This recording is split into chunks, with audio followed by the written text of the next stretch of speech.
Chapter 1892, She can't be here to crash the banquet, right? Yi Wanwan's voice wasn't that quiet. 7 Star's face was utterly dark. President. Speak carefully. Ah, life is unpredictable and anything could happen. Who knows, right? Yi Wanwan soothingly patted 7 Star's shoulder. 7 Star didn't want to say anything. All the leaders and powerful figures of the independent state gathered inside the banquet hall. A glance across the room revealed that the majority of the guests present were prestigious and upright figures. Although the 4 great clans had good intentions, some atypical groups and organizations didn't buy it and regarded an event like this disdainfully and wouldn't attend it. When Ji Xiuran appeared, everyone turned to him. The Ji family dabbled on both sides of the law and thrived in every area, so they attended this event every year. A wave of whispers and discussion ran through the venue. Have you heard? This time, Emperor Ji donated the ring he wears every day. Really? Emperor Ji has been wearing that ring for as long as I've known him. Usually, a closely worn ring like this is either a keepsake or holds some special meaning, but Emperor Ji actually donated it for the charity auction. He seriously shelled out a fortune. No wonder he's Emperor Ji, he's too sincere. Ah! I must win Emperor Ji's ring tonight. No one is allowed to fight with me, a girl wearing an aqua blue gown exclaimed enthusiastically. The girl in pink next to him couldn't help but rain on her parade. Just forget it. I heard 3rd Miss Shen also has her eyes on this ring. Who can compete against the Shen family in terms of wealth? Moreover, her family happens to be the organizer and host of this year's charity banquet, so the winner of this ring will definitely be 3rd Miss Shen. How could she? Isn't that too much? She's crushing us with money. What can we do? We can't stop the Shen family from being wealthy. The other socialites who also wanted to bid for this ring all complained with dissatisfied expressions. In the banquet hall, all the big shots and celebrities were gathered in groups and conversing amongst themselves when someone suddenly cried quietly at the entrance. Silence enveloped the hall as though it had frozen. A pair of slender legs entered their sight as a man in a black suit encased in frost slowly walked in. Isn't this Lord Azura? Why did Lord Azura come to this charity banquet? Are we blind? Even the organizer, the Shen family, was startled. The plump patriarch Shen was in the middle of receiving Ji Xiuran. It took him a while to regain his wits before he hastily walked toward the entrance. You honored us with your presence, Lord Azura. You're too polite, Uncle Shen. While everyone was immersed in their surprise about Lord Azura's arrival, a girl in frayed and loose black clothes languidly strode in with a pair of flip-flops on her feet. Damn. Bye. Bye Feng. Bro Flat Top. What's going on with this charity banquet? Even Bro Flat Top is here. This is a joke, right? Why is she here? She can't be here to crash the banquet, right? Although Azura had a more vicious and cruel reputation than the Fearless Alliance, Azura was an organized and disciplined savage group. On the other hand, the Fearless Alliance didn't act according to logic or reason and were willing to do anything. There was no question that it was the latter group that induced a bigger headache and that most people were unwilling to provoke. Chapter 1893, Spectacular Assembly. When Patriarch Shen saw Bai Feng appearing with Big Dipper and 7 Star in tow, his expression also changed. However, he was the patriarch of a great clan, so he quickly calmed down and received them with a smile. President Bai, before Patriarch Shen could greet her though, Shen Tianchen leaped forward like a bullet. Damn, goddess. Why are you here? The Fearless Alliance is actually attending a charity banquet? Am I finally getting delusional from missing you too much? Watch your mouth. Patriarch Shen quickly interrupted his son with a knock on the head. Ahem, please ignore my unruly son's brash mouth, President Bai. Love and charity are borderless, so the charity banquet welcomes all sects and factions of the independent state. Otherwise, we wouldn't have given your esteemed alliance an invitation. Welcome, welcome, President Bai. Patriarch Shen quickly mediated the situation. You're too polite, Mr. Shen. Helping out charity is a responsibility of every resident of the independent state. Yu Wanwan was experienced in handling this kind of situation in China's entertainment industry, and lip service came as natural to her as breathing. Who cared how insincere these words sounded? Patriarch Shin coughed lightly. Ahem, President Bai is right. After a round of chatting, everyone sat in their seats, but the atmosphere felt like timed bombs were planted throughout the hall, and everyone sat on pins and needles. They had no idea what in the world Bro Flattop came there to do. Damn! She scared me to death. Why did Bro Flattop come here? Lord Azure has been very busy lately, especially with befriending all the factions, so Lord Azure's appearance can be reluctantly explained. However, Bro Flattop attending a charity banquet? There must be a great scheme. Heavens, I want to go home. In the midst of everyone's anxiety, Yu Wanwan swaggered inside and randomly found a seat. Seconds after she sat down, a shadow was cast over her from the side. Is someone sitting here? Ji Shiran stood there with a gentle smile. 7 Star was about to respond, yes, when Yu Wanwan hastily shook her head. No, no. Sit if you like. 7 Star, old 7, why are you so tactless? Big Dipper shoved 7 Star to the side and attentively looked in a certain direction. Esteemed Lord Azura. Here. There's an empty spot here. Please sit. Lord Azura glanced at Big Dipper before turning to the empty seat. Then he peered at Yu Wanwan, the occupant next to that seat, and Emperor Ji, who was now sitting beside her. Yu Wanwan raised her brows. She felt like a certain person was on the brink of murder from his fury, considering his personality, so he absolutely wouldn't sit down. However, a second later, the man directly walked toward her and really sat down on the chair next to her. Yu Wanwan, this chapter is scrapped from Read Light Novel. And so, the seating arrangement was Yu Wanwan sitting in the center with Ji Shiran on the right and Lord Azura on the left. This assembly was rather spectacular. Hence, everyone's gazes had traces of shock and fright when they looked at the trio. Almost nobody dared to sit close to those three. Only Shin Tianchen eagerly sat down across from Yu Wanwan. Goddess, why didn't you tell me ahead of time that you were going to come so that I could send someone to pick you up? Oh right, Goddess, what did you donate tonight? Every attending guest was required to donate something, but Yu Wanwan didn't make any preparations beforehand since it was a last-minute decision, so she had 7 Star randomly buy a bracelet for donation.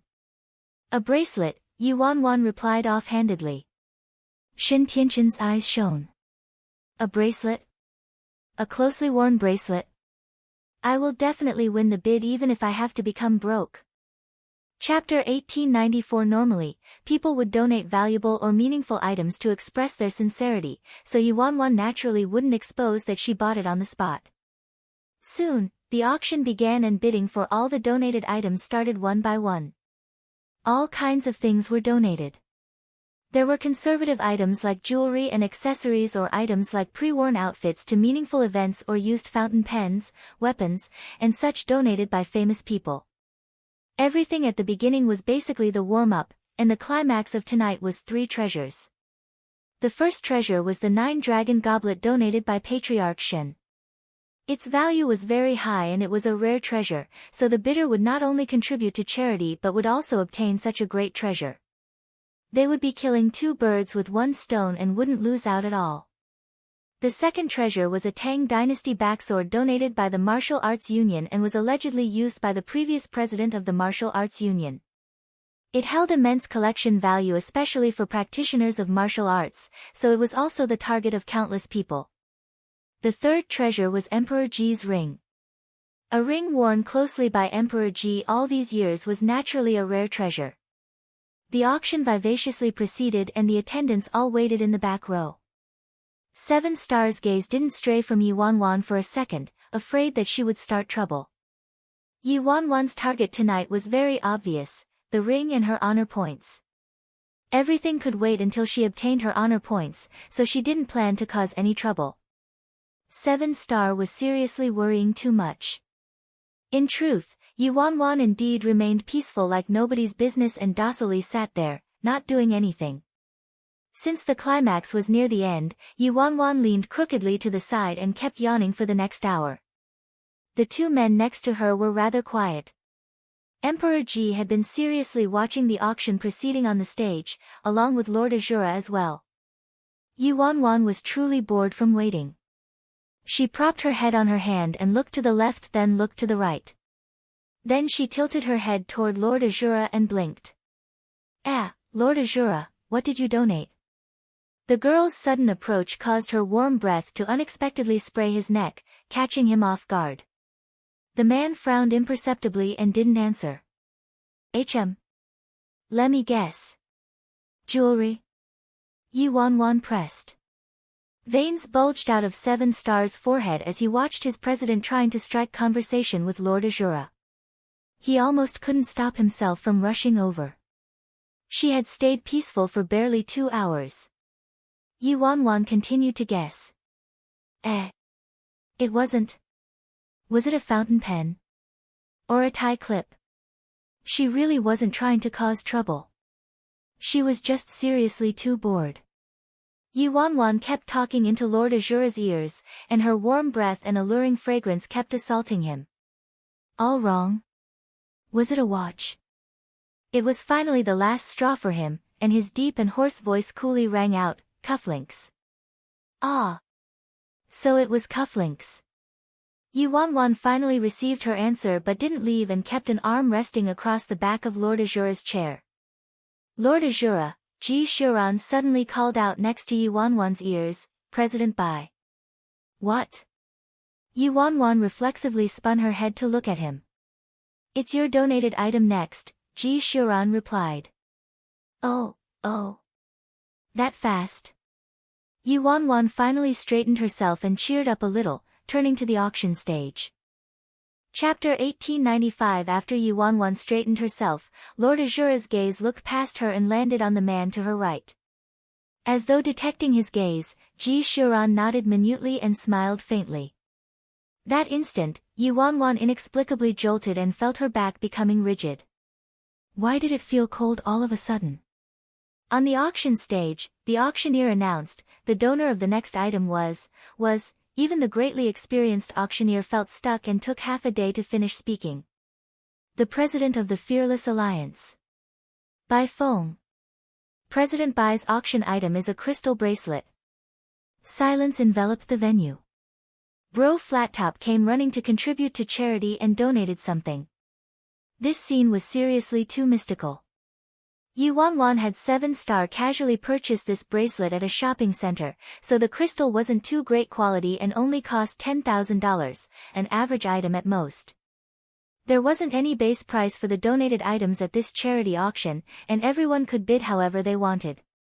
But everyone present was clever and experienced, so they could roughly estimate the price and give a base price higher than the item's original price. Everyone can start bidding, the auctioneer continued nervously. Another silence enveloped the venue and no one raised their placard to put up a bid. Shen Tianchen looked to the left and right.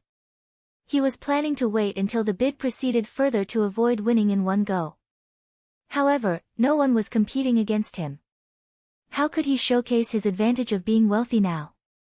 This was the first poor turnout at this auction, and even the auctioneer felt a bit awkward and struggled to reach for words while sweating profusely. He tried to brag about the quality of the bracelet, but anyone with an eye could see it was a typical store-bought item and was worth several 10,000s at most. Shen Tianchen was upset at first but became excited quickly. Since no one was starting a bid, wouldn't he be saving the day if he was the first to bid? He was about to speak when a warm and gentle voice rang out in the hall. 1 million. Shen Tianchen was shocked. He didn't expect someone to snatch his chance. Who was it? He turned to the owner of the placard, number 13, Ji Shuran. What's going on? Yu Wanwan was collectedly sitting in her seat waiting for Ji Shuran's ring to be auctioned without any care for her own auction item. She didn't expect Ji Shuran to actually start bidding and was shocked when he directly rose the price tenfold. Hey, Ji Shuran, what are you doing? Yu Wanwan turned to Ji Shuran. Bidding. What about it? Ji Shuran gently asked. Yu Wanwan scratched her head. Ahem, you aren't trying to make me look good, right? Is there a problem with that? Ji Shuran chuckled and admitted it frankly. Yu Wanwan was startled. Ahem, thank you, but Ji Shuran interrupted, Xiao Feng, no need to thank me with our relationship. Yu Wanwan choked. What I mean is that I just randomly bought this thing at the shopping center and it only cost me 88,000 after a discount, less than 100,000, so you don't need to spend this money. Moreover, when does my fearless alliance ever need to worry about appearances and face? Being shameless is our style and specialty. After saying that, Yu Wanwan felt something was amiss. Her tone sounded like her heart ached about Ji Shuran spending money. Ji Shuran seemed to cheer up from her words and looked at her happily, indulgence and pampering affection flowing from his eyes. All right, as you wish. Chapter 1896, I can't even touch you now. Yu Wanwan was almost blinded by Ji Shuran's smile but breathed a sigh of relief at successfully persuading him. However, just as she relaxed, a cold voice rang out next to her. 10 million. Damn. What is happening? 10 million. And number 9, Lord Azura, bids 10 million. The auctioneer stared in the direction of the placard, flabbergasted, and another commotion ran through the venue. Damn. That lousy bracelet is worth several 10,000 at most, right? Emperor Ji is giving enough face by bidding 1 million. What's going on with Lord Azura? 10 million. Did I hear it wrong? Don't tell me this bracelet is actually some kind of treasure. It's possible. Otherwise, why would two powerful figures like Lord Azura and Emperor Ji fight over it? Shen Tianchen looked at Lord Azura then Emperor Ji, dumbfounded. What in the world was happening? Yu Wanwan froze for 3 seconds before glaring at the man next to her. Damn. 10 million. Was this man insane? Was money that easy to earn? How could he be so wasteful? If Yu Wanwan had unintentionally spoken easily misunderstood words to Ji Shuran earlier, Yu Wanwan earnestly felt her heart aching this time. Shit. Lin Ke exasperatedly covered his face in the rear seats. My dear brother, you're going to lose your disguise if you continue like this, do you understand? As expected. As soon as ninth brother collides into Ji Shuran, he can lose control any second. In the midst of Yu Wanwan's stare-down of Lord Azura, she heard the occupant to her right speaking again. 20 million, Ji Shuran called. Yu Wanwan was stunned. Hey, what's going on? Didn't you promise you wouldn't bid anymore? Yu Wanwan hastily asked Ji Shuran.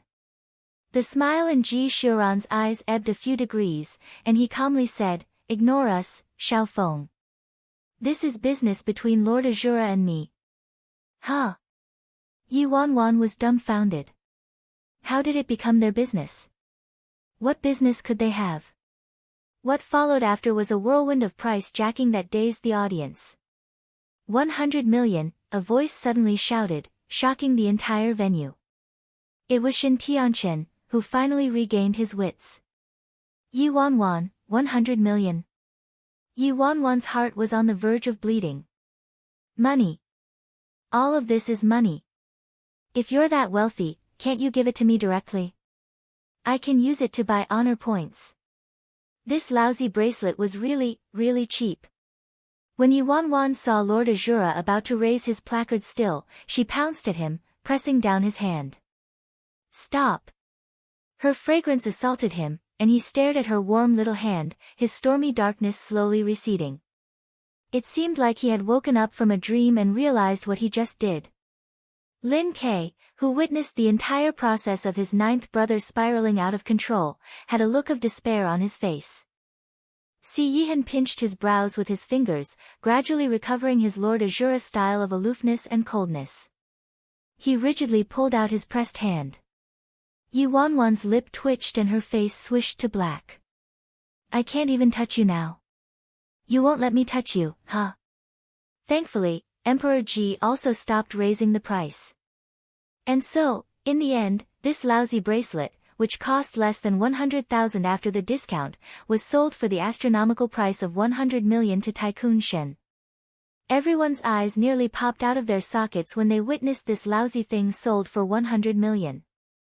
Chapter 1897, Hurt a little from being crushed by money, the Shen family is truly kind and charitable. Admirable, admirable. Everyone marveled and flattered Shen Tianchen. Yi Wanwan, were all wealthy people foolish like this? Shen Tianchen didn't detect any of the underlying ripples just now and giddily boasted to Yi Wanwan, "Goddess, I'll definitely treasure this bracelet for the rest of my life." Yi Wanwan wordlessly rubbed her forehead. Her head pounded right now. She hurt a little from being crushed by money. She didn't cheat on a certain person despite being crushed like this. It was seriously true love, all right? After this auction round, Yi Wanwan simply felt like she was sucked dry, and it was pure willpower that kept her going as she waited for Ji Xiuran's ring. Soon, the climax auction items were about to be presented, and everyone's attention slowly drifted back to the auction stage. The first item was the 9-dragon goblet with a starting price of 80 million. An intense fight later, the goblet was won by an antique collector at the high price of 200 million.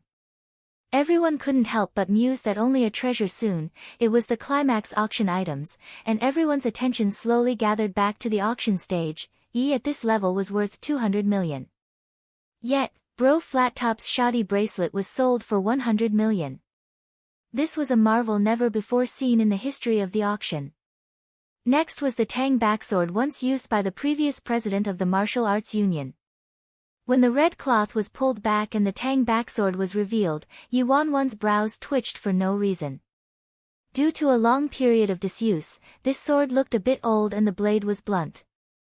It silently laid there, emitting an ancient and profound sense of history and a striking bloodthirstiness. This backsword was very familiar.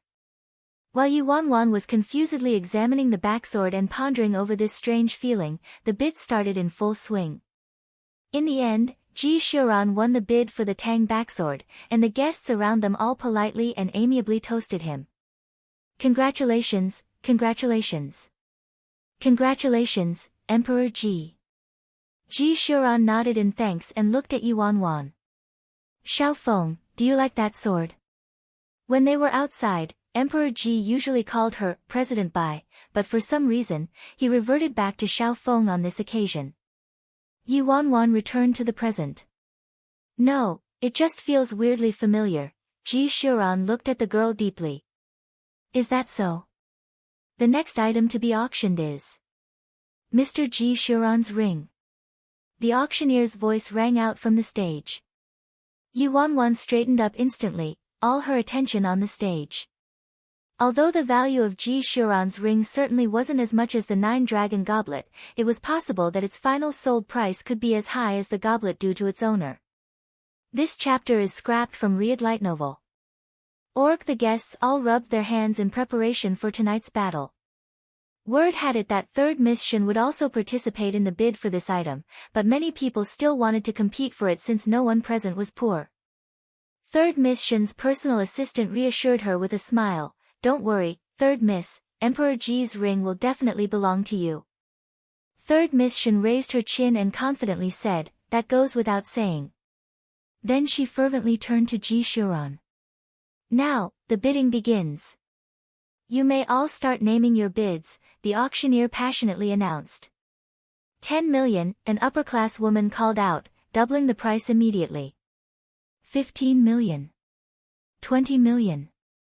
Bids surged one after another, and everyone tacitly raised their bids by an entire 5 million. The intense competition over this ring was apparent. Chapter 1898. Yi Wanwan didn't immediately start bidding, mostly out of bashfulness. If it were someone else, she would have definitely been the first to bid and win it at the lowest price possible. However, this was Ji Xiuran. Ji Xiuran helped her too much, so she had to give him some face and couldn't be too rude.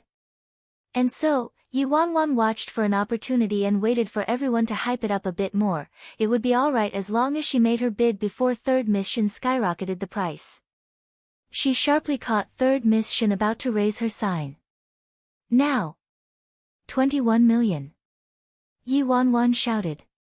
At the raising of Yi Wanwan's number 8 placard, the volume drained from the entire venue, a venue that was lively just a second ago. The confident and determined third Miss Shin suddenly lost her ability to raise her hand like her hand got chopped. Her face was ashen as she foolishly stared at Bai Feng, evidently not anticipating Bro Flattop to also bid for this ring. Damn it! It's Bai Feng. Why is Bai Feng bidding for Emperor Ji's ring? She wouldn't care about any guest present who was competing with her since an auction was a fair and open competition won by the highest bidder. However, it just had to be Bro Flattop. No, she had to get this ring. Third Miss shakily wanted to raise her placard. Third Miss. Don't. Please reconsider. Her assistant pressed down her Miss hand, frightened stiff, and hastily advised, Third Miss. That's Bro Flattop, Bai Feng. Who knows what she might do in her madness, even Sir isn't willing to provoke someone like her. You mustn't be impulsive, Third Miss. It's just a ring, but this ring was supposed to be mine. Third Miss Shin angrily squeezed out. She had already prepared 200 million for this but was going to lose to 21 million. The assistant looked panicked. I know. But since Bai Feng bid, it means she's telling everyone she wants this ring. If you publicly fight with her over it, you'd be stripping all pretenses with her. It'd be better to offend a gentleman than a scoundrel.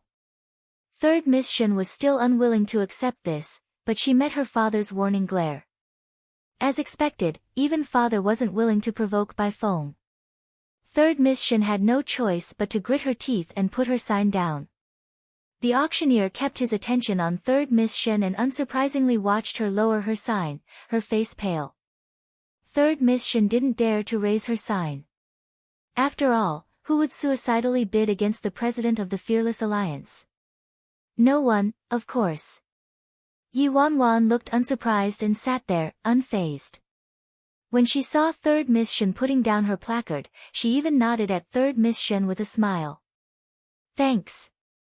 Third Miss Shin nearly burst into angry tears when she saw Bai Feng's look. This was a robbery. So unfair. Ji Shuran retained his perpetual smile when Yi Wanwan intercepted the bid halfway through and didn't look too surprised. His gaze landed on the ring on the auction stage and his face turned a bit blank, as though he was absorbed in one of his memories. Meanwhile, Shen Tianchen looked like he'd been wronged. Goddess, you're bidding for Emperor Ji's ring, but you didn't bid for my item. Upon seeing a lack of further bids, the auctioneers started counting down. President Fearless Bai Feng for 21 million, going once. There was complete silence. 7 Star had no choice but to sigh and accept his fate. Some of the guests started whispering in speculation. Damn! What's Bro Flattop trying to do by bidding for Emperor Ji's ring? Chapter 1899, I heard Bro Flattop has a keen fondness for beautiful men. She probably took a fancy to Emperor Ji. Damn! That's possible. What a pity. Emperor Ji's in danger from being pestered by a hoodlum. President Fearless Bai Feng for 21 million, going twice. The auctioneer counted down again. President Fearless Bai Feng for 21 million, going thrice. As the auctioneer said that, he lowered the hammer in his hand. Yi Wanwan had nothing but excitement on her face. This is great. My honor points are home. However, the second before the auctioneer slammed down the hammer, announcing the winner, a nonchalant voice rang out from the deadly silent crowd. 30 million. Swish swish swish, everyone automatically turned to the speaker to see who in the world had the courage to fight over something with Bro Flattop. The person who raised the placard was, number 9, Lord Azura. Damn! Lord Azura. And no wonder. The only one in the entire banquet who would dare to snatch something from the Fearless Alliance was probably Azura. Not to mention the shocked guests, but Yi Wanwan's eyes nearly stuck to the man's face with her hard glare. Fuck. My honor points were about to be mine but they got cut off. Damn. What are you doing? Yi Wanwan questioned aggressively without thinking in her fury. The man's expression was as cool and expressionless as always, as though nothing happened. Bidding, of course. You, bid your ass. He's trying to anger me to death. Yi Wanwan gritted her teeth. 31 million. She merely had an estimate of 20 million and didn't have any more money than that, so she could only stubbornly persist. The man next to her promptly said, 40 million. Yi Wanwan choked. 41 million. 50 million. Yi Wanwan was about to spit out blood. But she couldn't. She couldn't stand this down. Yi Wanwan ignored 7 Star's frantic warning and continued, 51 million. Lord Azura's eyes continued to chill as Yi Wanwan persistently tried to outbid him. 100 million. Yi Wanwan, the auctioneer sensed the hostile atmosphere and asked with trepidation, Lord Azura is offering 100 million. Does anyone else have an offer? Yi Wanwan was going to fight him on the spot. She couldn't do it. She had to brawl with this guy right now. Yi Wanwan did exactly as she wanted. She shot up and fiercely glared at the man. You're doing it on purpose, aren't you? Everyone reflexively retreated to the periphery. Shit. Bro Flat Top is about to wreak havoc. What do you mean, President Bai? Lord Azura peered up at her. From her position looking down, the man's eyelashes looked black and long, like the wings of a butterfly, and his eyes were extraordinarily good-looking. Fuck. Yi Wanwan. What are you looking at now, of all times? Yi Wanwan instantly reverted back to her enraged state. You see, bastard. Today, I'm... 2 shadows swiftly dashed forward in the nick of time and each person held back one side of her body. Sis Feng, calm down, calm down. Big Dipper yelled. Sis Feng, you can't, 7 Star advised. Big Dipper was trembling with fear. Ah, Sis Feng, our fearless alliance might be fearless of everyone, but this one. We really can't. I'm still a little scared. Can't we stand down a bit? Yi Wanwan, stand down your ass. I'm about to be angered to death by this guy. Chapter 1900, Whoever dares to compete with me. Ji Shuran imperceptibly glanced at Lord Azura. He also couldn't resolve the current situation since he couldn't bid for his own auction item. The auctioneer tentative called, 100 million going once, 100 million going twice, 100 million going thrice, and so, in the end, Emperor Ji's ring was sold to Lord Azura in a jaw-dropping moment. Big Dipper secretly stared at the duo. See. I was saying that Lord Azura and Emperor Ji are a couple. Quiet, 7 Star snapped. 7 Star quietly reminded Yi Wanwan, Sis Feng, we should leave. Yi Wanwan's objective was the ring. Now that the ring was gone, there was no point in staying. Who said I'm gonna leave? It hasn't ended yet. Yi Wanwan's fury boiled, and she plopped back down on her chair.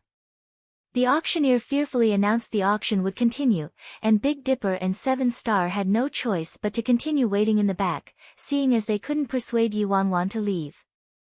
From the corners of his eyes, Lord Azura glimpsed at the girl's angrily flushed cheeks and the brilliant flame burning in her eyes, and he became dazed. Then he recalled something and his eyes dimmed again, transforming into an endless abyss. The donor of this auction item was, the leader of Azura, Lord Azura. It's a pair of obsidian cufflinks. Please start bidding. The auctioneer wiped his sweat. Why was it another tricky character?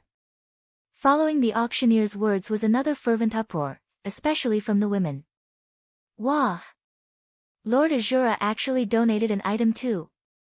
Ah, it's cufflinks. They're also closely worn items. Azura might be a bit wicked, but Lord Azura is seriously too good-looking. Ah. That's right. I'm going to bid on this item to collect it.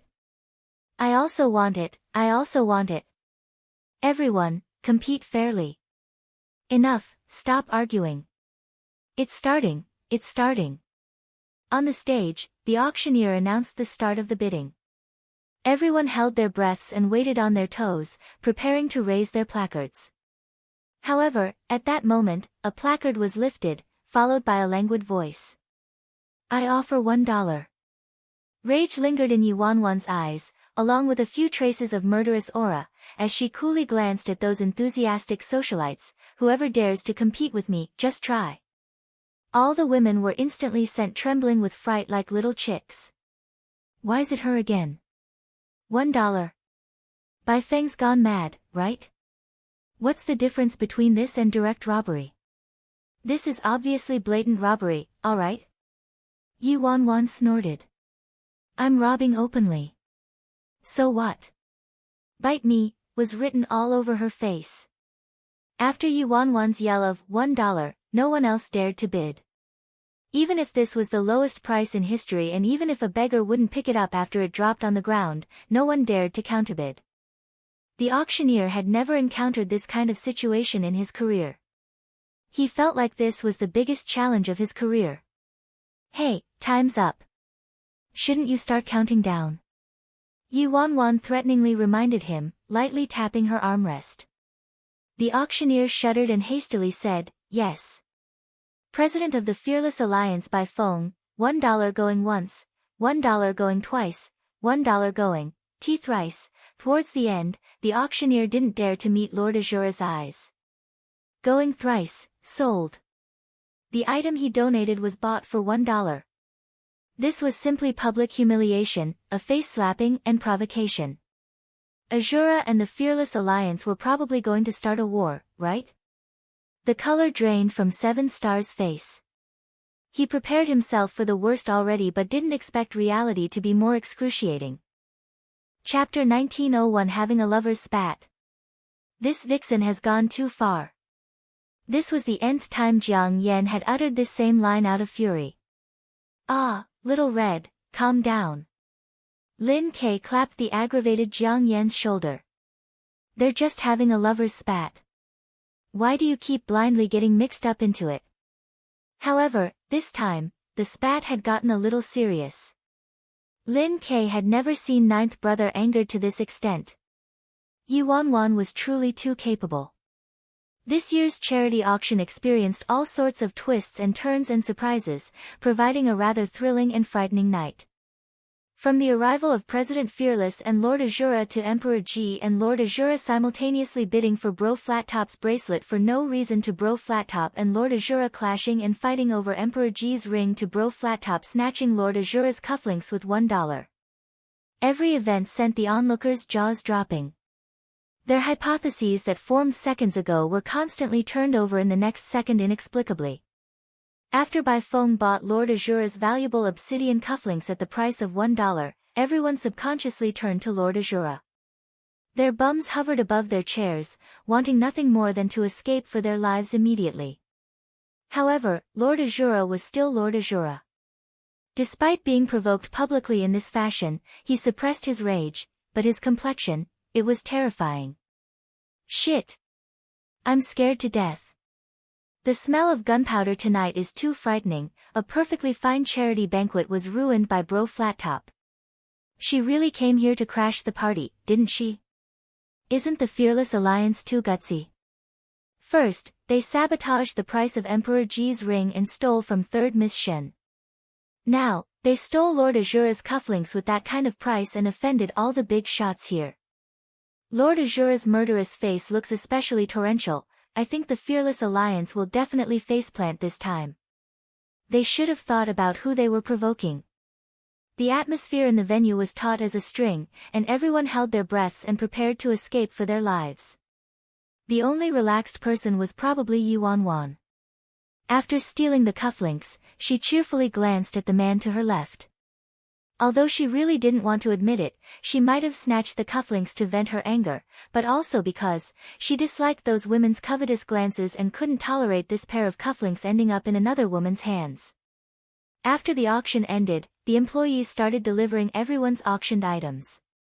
Yuan brazenly asked Big Dipper, "Do you have a coin on you?" Big Dipper dug everywhere and really pulled out a $1 coin. Yuan took it and casually flicked it with a ding at the employee. Then she took the obsidian cufflinks packaged in a black velvet box from the employee's hands. This chapter is scrapped from Read Light Novel. Big Dipper quietly whispered next to Yuanwan's ear, "Sis Feng, I think you should just give the cufflinks to Emperor Ji, and let Emperor Ji and Lord Azura bond together." Veins twitched on Yuanwan's forehead, and she mercilessly kicked Big Dipper. "Bond them together your ass. Why else would you need these cufflinks? You should do them a favor instead. Look at how Lord Azura is staring at the cufflinks in your hands, about to be angered to death," Big Dipper feebly protested. "Can't I throw them around like toys?" Yuanwan glared at him. The second Yuanwan spoke, the temperature in the hall seemed to have dropped a few more degrees. At that moment, an employee cautiously walked over, holding the ring that Lord Azura bought for 100 million. "Esteemed Lord Azura, here's your ring." Yuanwan fumed. "Damn. Mine. It's clearly mine, okay." Chapter 1902. His taste is too frightening. The man minutely nodded and ordered Jiang Yen to swipe his card and pay for it on the spot. Then his slender fingers accepted the box. Yuanwan intently stared at the ring, her eyes nearly sending the ring's box ablaze. Ugh! So infuriating. My honor points. Ji Shuran, do you have any other ring? Yuanwan asked with one last ray of hope, without any care for how awful a certain person's face would be after she asked this question.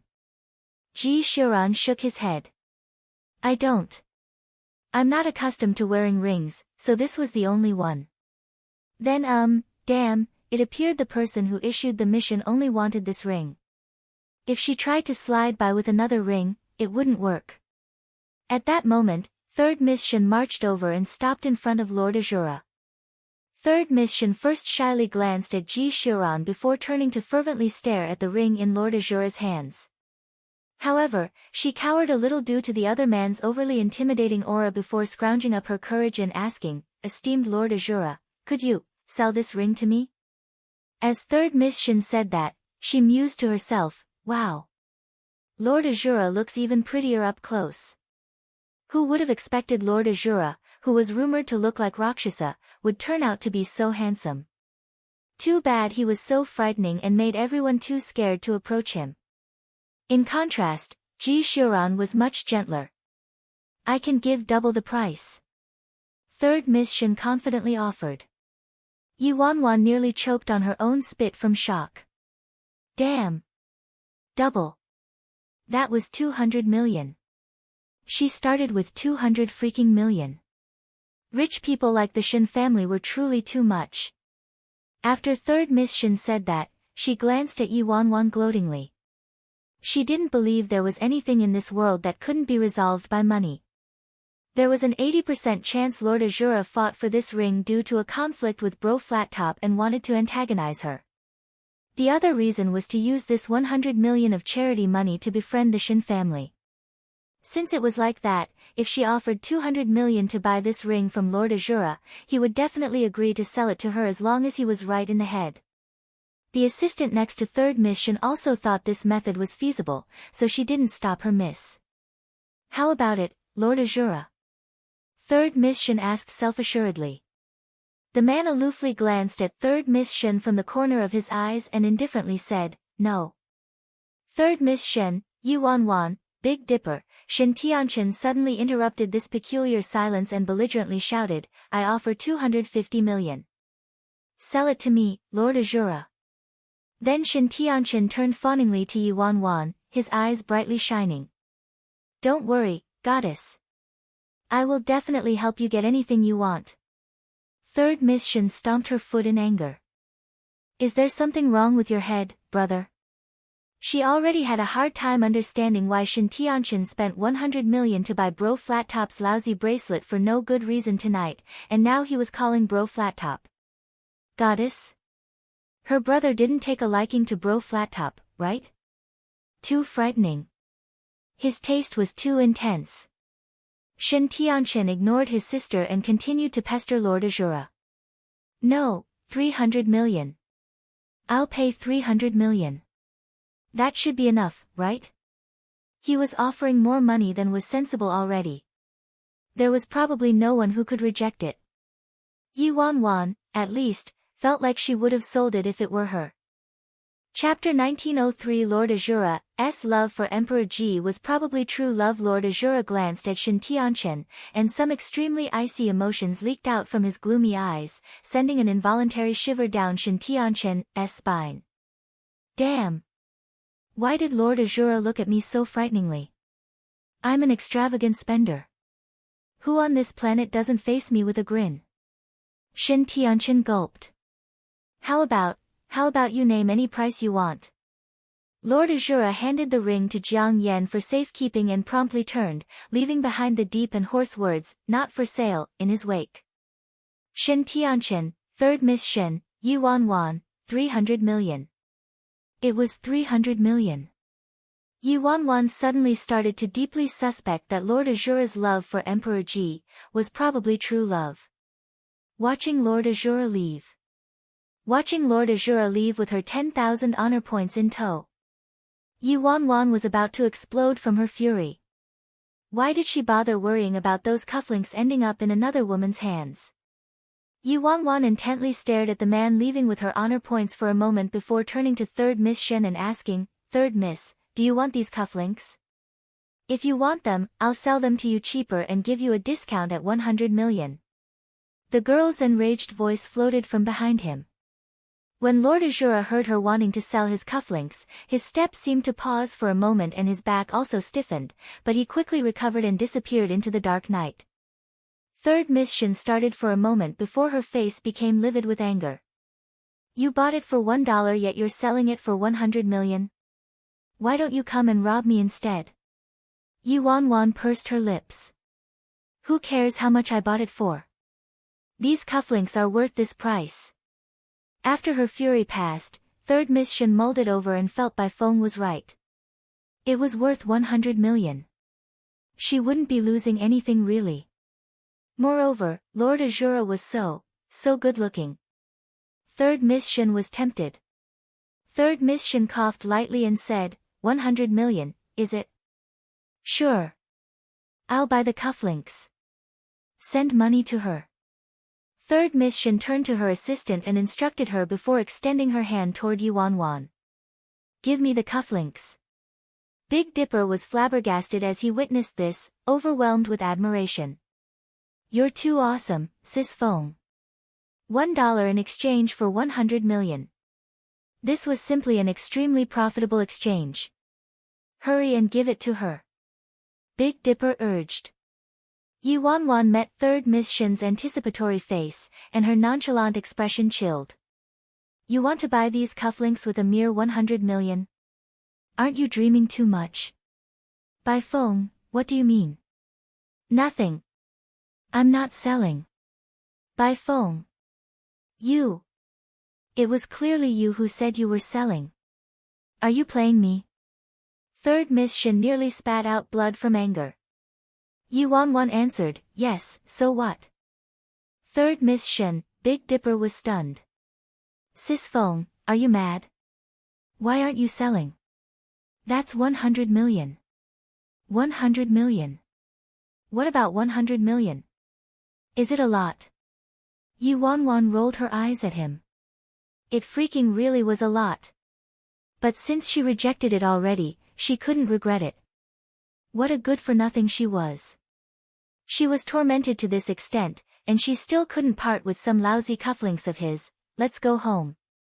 Yi Wanwan finally left after sending chickens and dogs flying everywhere at the charity banquet and offending everyone. 7-Star followed her, worried. He wasn't worried about other people since they wouldn't have the nerve to attack the Fearless Alliance about this tiny matter, but Lord Azura. What Sis Feng did tonight was truly overboard. Azura and the Fearless Alliance had a hostile relationship to begin with, so this undoubtedly would make things worse. Chapter 1904, You Seem to Like It. Ji Xiuran stepped out of the banquet hall after her, and Skeleton held a long rectangular-shaped box next to him. Xiao Feng. Yi Wanwan reflexively paused and turned around at her name. Emperor Ji glanced at Skeleton and the man nodded before carrying the box to Yi Wanwan. This is. Yi Wanwan didn't understand. This Tang backsword is for you, Ji Shuran replied.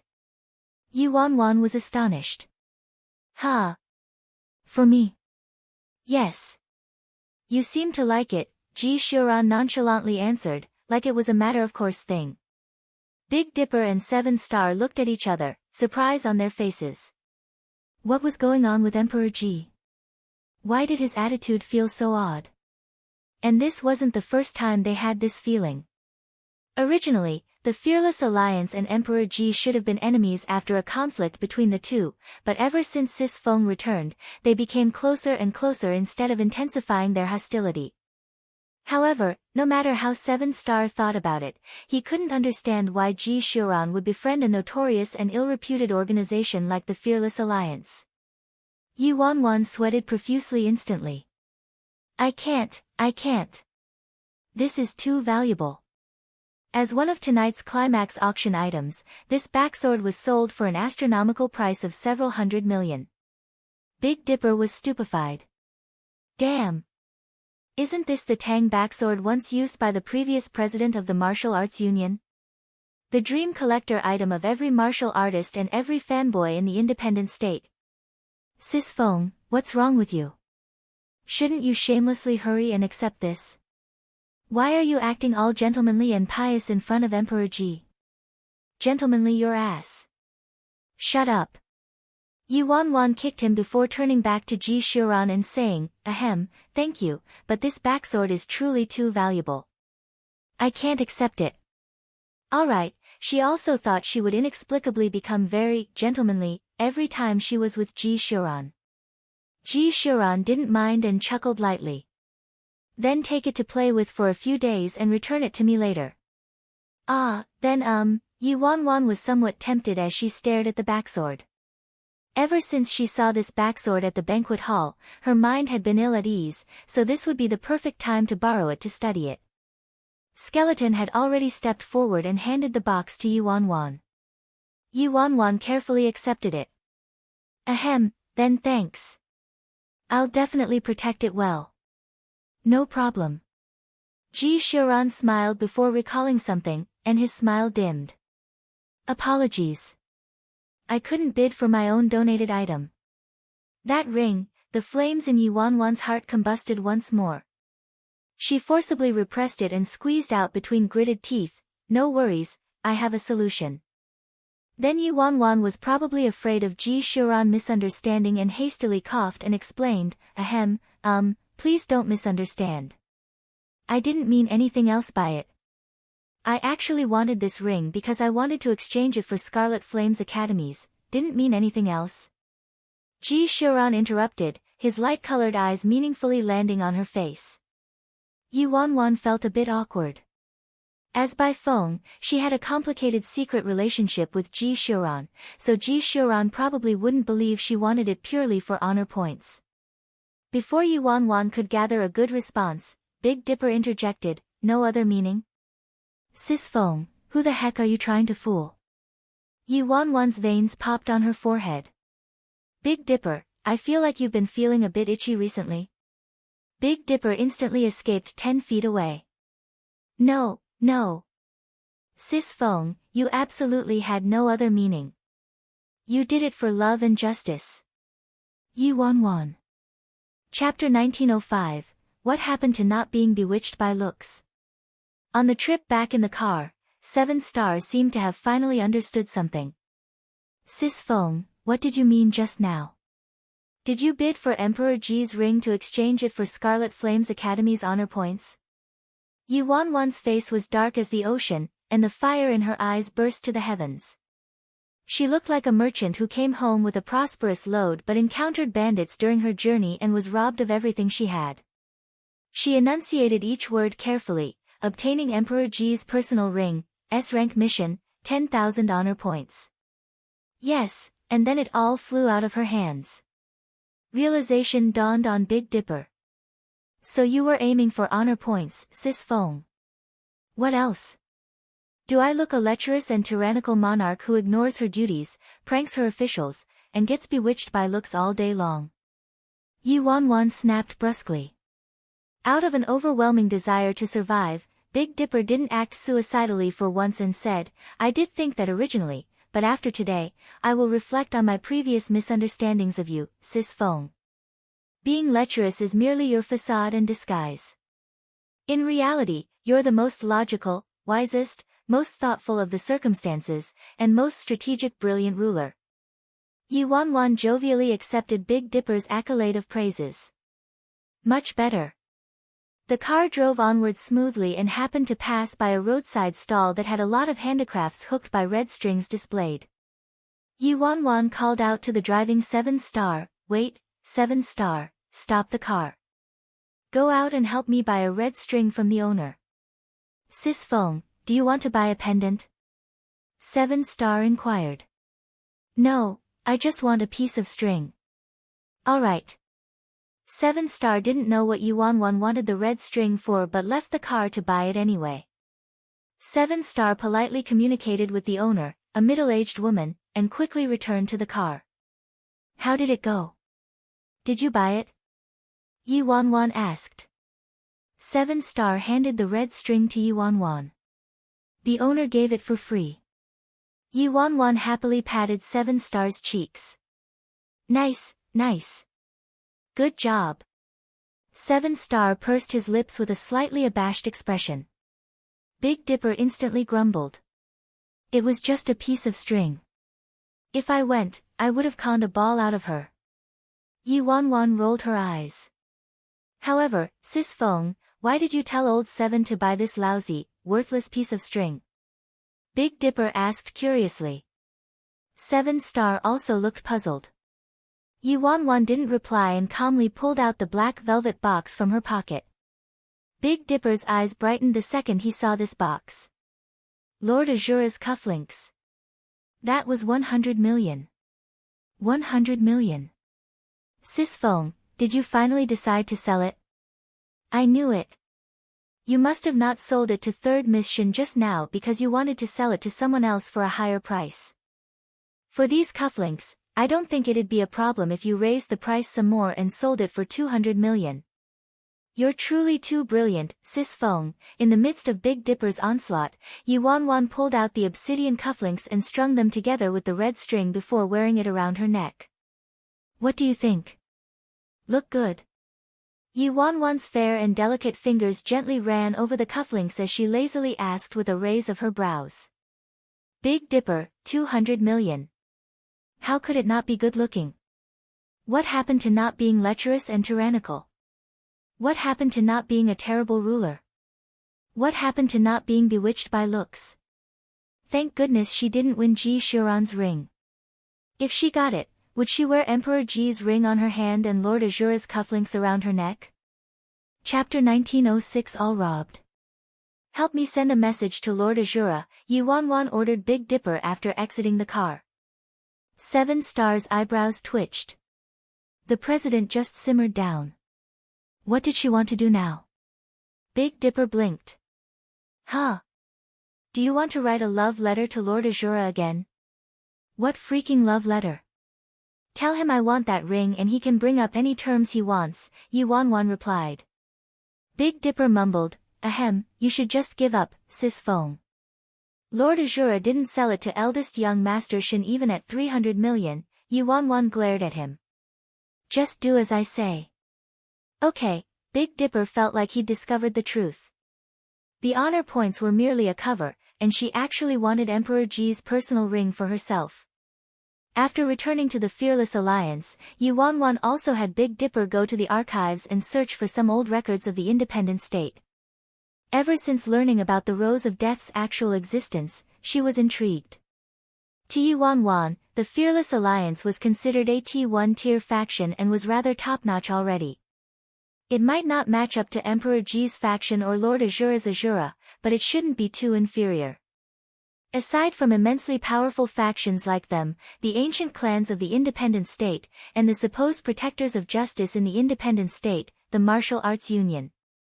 Yi Wanwan found it hard to believe that any of those factions, including the patrician Nya, Ling, and Ji families, couldn't defeat the Rose of Death. Of course, a family built from money like the Shin family didn't count as a combative power. However, the Rose of Death was once the nightmare of the entire independent state and remained a taboo after it was destroyed. Yuan truly couldn't understand this. Just how strong was the Rose of Death that they could make the entire independent state act so wary of it? Sis Feng, are you serious? Big Dipper dumbfoundedly looked at her. Yuan glanced at him. Nonsense. I'm just having you get a few books, what could I be joking about? Big Dipper scratched the back of his head. But, Sis Feng, we all don't read books. Although our fearless alliance has a gigantic library, doesn't it just store all the jewelry and treasures we stole? Why would we have something as cheap as books? Big Dipper, it doesn't work that way. Books are steps for human advancement, and ancient texts especially are grand sources of knowledge and experience left behind from our forebears, so how could you call books cheap? A good book can't be traded for 1,000 pieces of gold, Yuan lectured him like an elder. Big Dipper looked at her in astonishment and looked like he wanted to say something but could only nod. Okay, alright, take me to the library to see the treasures we stole then. Yuan turned to him seriously. Big Dipper, soon, Yuan followed Big Dipper to the entrance of the Fearless Alliance's library, which was guarded by some Fearless Alliance elites. President. The Fearless Alliance elites were surprised by the arrival of Yuan. Their president had never visited the library. What are you standing around for? Hurry and open the door, Yuan impatiently ordered while rubbing her hands. A member quickly opened the doors to the library. Gold lights sparkled in the enormous library, and the jewels haphazardly thrown on the floor glowed lustrously. When Yuan and Big Dipper entered the library, they both gasped in shock. It's all mine, Yuan exclaimed. My dear mother, so blinding, Big Dipper mumbled. Aside from a small amount of gold and diamonds, there was a large amount of rare precious stones as well as classical calligraphy and paintings, every rare and priceless treasure imaginable. Stars glittered from Yuan's eyes. This was too freaking extravagant. We stole all of this? Yuan questioned Big Dipper. Big Dipper frantically nodded like a chick pecking grain. That's right, Sis Feng. We stole most of this. After each robbery, the Fearless Alliance sells the majority of the loot. For the items that you like, Sis Feng, you keep it and toss it in the library. Chapter 1907, Actually So Rich? Yuan had nothing but satisfaction on her face. What kind of wretched and heartless things had the Fearless Alliance done? Robbing all these treasures and jewels. Alright, you can leave. Yuan flicked her hand at Big Dipper. Big Dipper left the library begrudgingly. As Yuan surveyed the library piled high with jewels and treasures, she realized she was actually so rich for the first time. Yuan immediately started organizing the jewels by herself. Since there were so many treasures, it wouldn't hurt to sell some so that she could pay those high-ranked mercenaries from Scarlet Flame's academy to keep doing missions for her. Whether she could recover her memory or not would rely on these treasures. However, after rummaging for a long time, she discovered that she really liked every item and didn't want to sell a single one. Moreover, these were considered stolen goods, so she probably couldn't sell them. Yuan's gaze suddenly landed on a ring silently sitting on top of a shelf she finished organizing. The material of the ring wasn't super valuable, nor did Yuan recognize the workmanship and raw material, but she found this ring familiar to the eyes, as though she'd seen it somewhere before. She swiftly walked toward the shelf and grabbed the ring on her tiptoes. The ring was an antique style with a muted color, and a stalk of some unknown plant was carved on the back of the ring. Yuan furrowed her brows and found this ring more familiar the more she inspected it. A while later, Yuan's expression shifted. Wasn't this ring the ring Si Yihan handed to her not too long ago? An expert even tried to rob it from her in China. So how did it escape to the library? Did it gain a conscience and grow a pair of legs? Yuan subconsciously lifted her right arm and examined her finger. The ring given by Si Yihan was innocently sitting on her finger and hadn't gone missing. What's going on? Yuan frowned with confusion written all over her face. Why were there two identical rings? Big Dipper, Yuan called. Coming, coming.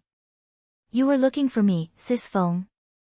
The library's doors were opened instantly, and Big Dipper swiftly darted inside with anticipation on his face. He seemed to be hoping for Yuan to casually reward him with a few valuable items. I have a question for you. Who did we steal the items on this shelf from? Yuan asked him. Big Dipper strode forward and surveyed it for a moment before shaking his head.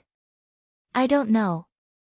The things here should have probably been from the heist you and First Elder pulled a few years ago, Sis Feng, don't you know how to talk? Yuan glanced at Big Dipper. What did he freaking mean by heist they pulled? What they did was called work. Call First Elder here, Yuan ordered. Okay, Big Dipper immediately disappeared without a trace. About 15 minutes later, Big Dipper finally led First Elder to the library. Sis Feng, I found First Elder for you, Big Dipper said with a grin. First Elder looked at her in confusion. Why did you call me here so urgently, President? Is there a problem? First Elder, I can't seem to remember where we obtained this shelf of items from. Yuan inquired. Chapter 1908, We didn't plunder this. Two identical rings truly sent her mind spinning. Yuan was certain that these two rings had some definite connection. If she could discover the origin of one of them, perhaps she could figure out the history and purpose of the ring she was wearing. Si Yihan previously said that she personally handed this ring to Si Yihan, and it was her most prized accessory. Combined with the attempted robbery from the expert in China, Yuan was very curious about the purpose of this ring and its history. This side, is it? I did do this one with the president. First Elder walked forward and examined the jewels, antiques, jades, and treasures sitting on the cupboard and sunk into contemplation. Do you still remember where we got it? Yuan asked. The president and I teamed up only 2 or 3 times, so I still have some recollection. First Elder stared at the cupboard pensively. Maybe we robbed the Shin family, Yuan was surprised. First Elder promptly shook his head. Wait, no, we robbed the Shin family of gold bricks that time, Yuan, oh. I remember. We didn't plunder this, First Elder said. If we didn't plunder this, where did it come from? Yuan was baffled. Have you forgotten, President? We stole this, First Elder smiled at her. Thinking back on it, it's been a few years. Stole it? Damn. Why didn't I know we did such a wretched and inhumane thing? When has the Fearless Alliance been so shameless to actually commit petty theft? Big Dipper asked in utter shock. Their Fearless Alliance might not be some moral entity, but they always scorned petty theft. Petty theft? First Elder shot Big Dipper a look. You might have some misunderstanding regarding the word petty. Yuan reflexively looked at the entire cabinet and the glittering and dazzling jewels and treasures and calligraphy and paintings resting on it. All of that really couldn't be considered petty. Big Dipper also sunk into contemplation, staring at the cabinet before a realization dawned on him. Infamous bandits. Yuan ignored him and turned to First Elder. Do you still remember where we stole it from, First Elder? I do. First Elder nodded. We've only committed one theft, and it was from the Nye family. The Nye family? Yuan was bewildered. Why did they steal something from the Nye family? Wait, her focus seemed to be incorrect. It should be, why did the Nye family have an identical ring? Sis Feng, why did the ring turn into 2 rings? Big Dipper curiously stared at the ring on Yuan's finger and the ring she was holding. First Elder, look at this ring. Yuan handed the ring she picked from the cabinet shelf to First Elder. First Elder accepted the ring and carefully examined it. A moment later, he concluded, this ring is indeed very similar to the ring on your hand, President, but it's not identical. Oh. Yuan was startled. First, the material of this ring is completely different and isn't as valuable as the one you're wearing, President. Second, the workmanship. Although this ring's workmanship is very particular too, it's at least 2 levels lower than the President's ring. Third, the markings behind the ring has several extra strokes. It's hard to distinguish unless you inspect it carefully. Chapter 1909. Too shameless. After saying that, First Elder handed the ring back to Yuan. Material and workmanship were all Greek to Yuan, so she couldn't tell the difference. But after First Elder pointed it out, Yuan carefully examined the markings behind the ring and discovered that there were several unnoticeable extra strokes as First Elder mentioned. If she placed the two rings side by side and compared them, some minute differences could be seen. If I'm correct, they should be child and mother rings, First Elder said. Alphabet, L, ring. Letters like ABCD. Big Dipper was dumbfounded. First Elder didn't look at him and continued to explain to Yuan, child and mother rings are a pair of rings with the mother ring as the lead and the child ring as the subsidiary. For example, if the most important token in the Fearless Alliance was a ring, then your ring would be the mother ring, President, representing the highest power. MD as the First Elder, might be granted a sun ring if the President Fearless recognized me. This would mean that I'd have the highest status below the President in the entire Fearless Alliance. That's how it'd work. Damn. First Elder, aren't you too shameless? This is blatantly hinting, wait no. It's an outright suggestion. Power. Ring. Child and mother ring, Yuan frowned deeply. If it was truly as First Elder said, then, the amount of information behind these two rings would be too immense. Child and mother ring, just what did they represent? President, I'm not saying this ring represents power or anything, I was just raising an example, First Elder clarified. Are you sure we stole this from the Nya family? Yuan was doubtful.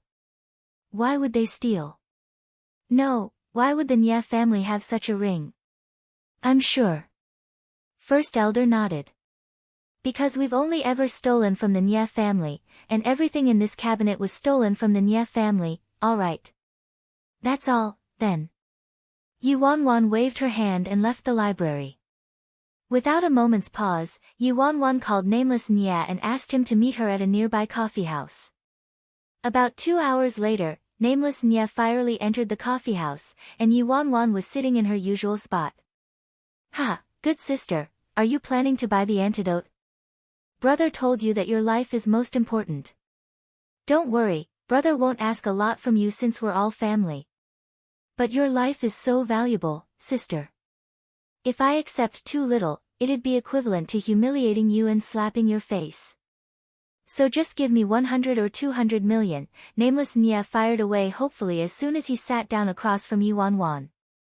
Why don't you freaking commit robbery? 100 or 200 million. I'd rather the love goo act up and kill me. It's not related to the love goo and its antidote. Yuan stared nameless Nya down. Is there something you're hiding from me? Nameless Nya was startled. How did you know? I knew it, Yuan narrowed her eyes. Although I asked for some betrothal gifts from eldest young Master Shen, it's for your own good, sister. Damn, disliking even eldest young Master Shen, do you want to take off into space? Nameless Nya was agitated. You freaking accepted betrothal gifts behind my back. Fine, I'll give you some. I'll take 70 and you can take 30, don't waste my time. I'm not talking about that. Let me ask you, do you recognize this ring or not? Yuan opened her right palm with irritation. One, child, is a homophone of letter in Chinese. Chapter 1910, what's special about it? It isn't about the betrothal gifts, huh? You should have told me. You scared me to death. Nameless Nya awkwardly laughed and quickly inspected the ring on Yuan's hand. Isn't this ring the one you showed me last time? Yuan nodded. That's right, it's the ring I showed you last time. Damn. Don't tell me you called me here just for this. Nameless Nya was baffled. My every minute is worth hundreds of dollars. Time is so valuable, quiet. Yuan shot him a look. Do you recognize it or not? Isn't it just a ring? What use could it have? I really don't know. Nameless Nye sighed exasperatedly. You really don't know? Yi Wanwan suspiciously evaluated Nameless Nye. The child ring in the Fearless Alliance's library was a stolen good from the Nye family, so logically speaking, these two rings had an enormous connection as they were child and mother rings. Hence, how could Nameless Nye not recognize it as the eldest young master of the Nye family? Yi Wanwan said, "Don't lie to me. I'm asking you seriously. Say, Sister Famous, with our friendship, what's there to lie to you about regarding a lousy ring? I either recognize it or don't." "I'm also telling you very seriously that I really don't recognize it," Nameless Nye replied, vexed. Yi Wanwan carefully studied Nameless Nye. He didn't seem to be lying and really didn't know the history behind this ring. "Sister, why do you keep asking me about this ring? Could there be something special about this ring?" Nameless Nye was curious. Yi Wanwan shook her head. How did she know what purpose this ring had? If she knew, she wouldn't need to ask him about it. "Then, do you have any recollection of this ring?" Yi Wanwan took out the child ring and handed it to Nameless Nye. "Isn't this ring the same as your ring?" Nameless Nye was confused. "Take a closer look." Nameless Nye observed it some more. A moment later, he said, "It really is different. Both the material and workmanship is inferior to your ring." Nameless Nye's conclusion was identical to First Elder's, as Yi Wanwan expected. This should be a pair of child and mother rings. "Do you really not recognize them?" Yi Wanwan asked. The child ring was stolen from the Nye family, so if this ring was relatively important, Nameless Nye shouldn't be clueless about it. Child and mother ring? Nameless Nye looked at her with bewilderment. "That's right. The one on my hand is the mother ring, and yours is the child ring," Yi Wanwan explained. "Damn. Sister, are you trying to bully your brother for being uncultured?" Nameless Nye tossed the ring onto the table. "Child and mother rings your ass. They aren't child and mother rings." Yi Wanwan was surprised. But First Elder clearly said these were a pair of child and mother rings. "Of course they aren't. They're obviously a pair of couples rings." Nameless Nye snorted. "I previously opened a stall in China and sold accessories, so I'm familiar with this." Carefully thinking about it, when she first met Nameless Nye, he was indeed a street vendor. Couple rings, Yi Wanwan became more confused. She understood the meaning behind child and mother rings thanks to First Elder's explanation, but what did couples rings mean? Yi Wanwan chuckled lightly and asked Nameless Nye, what are couples rings? Chapter 1911, Lover's Ring. Nameless Nye gently placed his coffee cup on the table and looked at Yi Wanwan in surprise. "Damn, sister, no way, right? You don't even know about couples rings." Couples rings, as the name indicates, what else could that mean? They're lovers' rings. Lovers' rings? Yi Wanwan was confused. The ring on her hand and the ring stolen from the Nye family were a pair of freaking lovers' rings? What outrageous joke was this? Yi Wanwan could understand it if they were child and mother rings, but what the heck was up with lovers' rings? If they were really lovers' rings, then who did this ring belong to? Si Yihan didn't understand the ring's meaning, so could it be that the pair was her old self and Ji Xiuran? That was too melodramatic, right? Si Yihan carefully safeguarded her lover ring for so many years, and viewed it as a treasure. If Si Yihan learned the truth, Yi Wanwan couldn't help but shiver. The nickname, Vinegar King of Asia, wasn't an exaggeration. If Si Yihan learned the truth, this ring's fate would be perilous. Wait.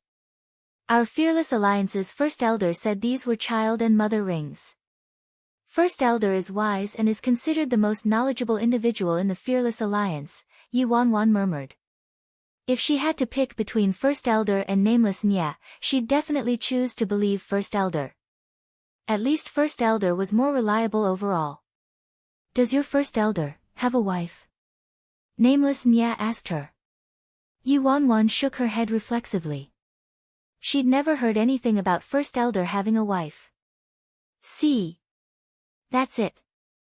The first elder of your fearless alliance is famous in the independent state for being childless and wifeless. I heard he hasn't even dated once in his life. Someone like him is knowledgeable and wise, but what the hell does he know about couples' rings and matters between lovers? Nameless Nya prattled on haughtily. Yi Wanwan pensively turned to Nameless Nya and examined him for almost a minute before asking, do you have a girlfriend? Nameless Nya, ahem. Something like a girlfriend is superficial and isn't something you carry with you at birth or death, so no. Nameless Nya shook his head self-righteously. However, I might not have one now, but I used to have one, Nameless Nya added. Oh. Which girl was blind enough? A thirst for gossip was ignited in Yi Wanwan instantly. Nameless Nya suddenly sunk into silence without any sign, and an expression never before seen surfaced in his eyes, an unspeakable desolation and indescribable emotion. Yi Wanwan furrowed her brows. There seemed to be a story. All that is history. Who wasn't young and stupid once? Who hasn't dabbled in romance once? Forget about that. I'll clearly tell you that these absolutely aren't some child and mother rings though. If they are, I'll kill myself in front of you. They're couples' rings, Nameless Nya adamantly swore. Then Nameless Nya had Yi Wanwan take off her ring and put the two rings side by side for comparison. Look. First, we start with the material. If they're child and mother rings, the rings should have been produced by the same person, and their workmanship shouldn't be so different in quality. Second, look at the design on the back. Your ring is missing a few strokes and this ring has a few strokes. Overall, it looks like a tree sapling. The sapling is the man, and the plant is the woman. Finally, the size of your ring is suitable for a woman to wear while this ring is obviously a men's size, alright? Since when did a pair of child and mother rings have a gender distinction? Dummy, Nameless Nya explained. Chapter 1912, Really True Siblings. After half a day, Yi Wanwan still didn't really understand what Nameless Nya was saying but felt like he made a lot of sense. Anyway, did you forget what I sold to you the first time we met? Pride and confidence resurged on Nameless Nya's face. How could Yi Wanwan forget? The item Nameless Nya sold to her back then allowed her to shine brilliantly at the Yi family birthday banquet. I personally crafted all of those creations and specialized in the arts, so I'm too knowledgeable in this area. Don't worry, these are a pair of couples' rings for sure. Nameless Nya continued. Alright, Yi Wanwan was at a loss for words. Nameless Nya was right though. He was a lot more knowledgeable than First Elder in this specialty since he could craft his own masterpieces with a freaking lost technique. She couldn't refute his expertise in this area. However, the male lover's ring also has extraordinary workmanship, strictly speaking. It's just a lot dimmer in comparison to your ring. And the workmanship on this sapling is very particular. I'll offer you $100. Sister, sell it to me. Nameless Nya laughed mischievously. Yi Wanwan glanced at him. It's not for sale. Look at your stinginess. I look down on you. Nameless Nya rolled his eyes at her. Who gave him the courage to call me stingy? Although I'm really stingy, I'm slightly better than him, alright. We really are true siblings. After dismissing Nameless Nya, Yi Wanwan contacted Ji Xiuran. She was engaged with Ji Xiuran back then, so this ring absolutely belonged to Ji Xiuran if the rings were truly couples' rings. Soon, Ji Xiuran arrived on time. An inscrutable smile was on the man's face as he naturally sat down next to Yi Wanwan. Did you have something urgent to discuss? Ji Xiuran looked at her with his perpetual warm and gentle smile. Is this yours? Yi Wanwan took out the men's ring and placed it in front of Ji Xiuran. Ji Xiuran scanned the ring. How could it be mine? I told you at the auction that I've only worn that one ring. Wasn't it bought by Lord Azura? It's not yours. Yi Wanwan became more surprised. What the heck was this situation? The female ring belonged to her, and she was absolutely certain the male ring didn't belong to Si Yihan since he was clueless about the ring's history and purpose. Now, even Ji Xiuran denied it. Could it be, she freaking wore couples rings with someone else? At that moment, Yu Wanwan developed the best melodrama of the year in her mind but rejected it all a few breaths later. It wasn't realistic. If worryless Nye really wore a couple's ring with another man, the news would have tom through the entire independent state. Moreover, Nye Linglong and the fake worryless Nye would have definitely sown discord between Ji Xiuran and her since this was a significant humiliation to Emperor Ji. They weren't child and mother rings, and she couldn't find the owner of the men's couple's ring. Do you recognize these two rings? Yu Wanwan handed both rings to Ji Xiuran. I haven't. But based on the design and size, they should be matching couple's rings, right? What, do you want to give it to me? Softness flitted through Ji Xiuran's eyes as he joked. Yu Wanwan, it's a misunderstanding. An enormous misunderstanding. Chapter 1913. Can't you be more tactful? This isn't mine, Yu Wanwan replied with an embarrassed chuckle. I'm also joking, Ji Xiuran calmly said. Yu Wanwan was still doubtful about nameless Nye's words earlier but completely believed it now. After all, even Ji Xiuran said they were matching couples' rings, so it shouldn't be wrong. Yu Wanwan felt her mind swirling. The female ring belonged to her, but the history of the male ring was a mystery. Xiao Feng, is there another meaning behind these rings? Ji Xiuran probed. Yu Wanwan shook her head. I'm also unsure. Yu Wanwan wasn't on guard against Ji Xiuran at all. There wasn't a necessity. If Ji Xiuran wanted to harm her, she'd be 6 feet under already and wouldn't have survived to this day. Xiao Feng, the ring you're wearing should have some years on it. The workmanship isn't modern. The other ring has a newer material, so they were probably made in different time periods, Ji Xiuran said softly. Are you saying these rings aren't couples' rings? Yu Wanwan asked inquisitively. They are couples' rings. Ji Xiuran replied, it's just a bit strange that the two rings weren't made by the same person and perhaps not at the same time. I also don't understand it. It's a rare situation. Yu Wanwan wanted to sob. She originally thought the truth would be revealed but didn't expect the mystery to become more enigmatic. After having dinner with Ji Xiuran, Yu Wanwan returned to the Fearless Alliance. She tossed the matter with the rings to the back of her mind and started scratching and petting Great White and Virus. She wanted to ask the headmaster of Scarlet Flame's Academy to help her conduct another deep hypnosis session first. Maybe she could recall something then. The next morning, Yu Wanwan had Big Dipper drive her to Scarlet Flame's Academy.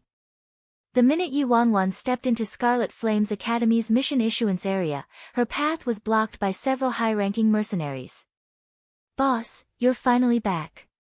One of the S-rank mercenaries said, our luck was quite decent and we acquired a total of 50,000 mercenary points. Yu Wanwan became spirited instantly. After verifying the mercenary points, Yu Wanwan called Second Elder without further ado and had him wire some money to her and paid the S-rank mercenaries.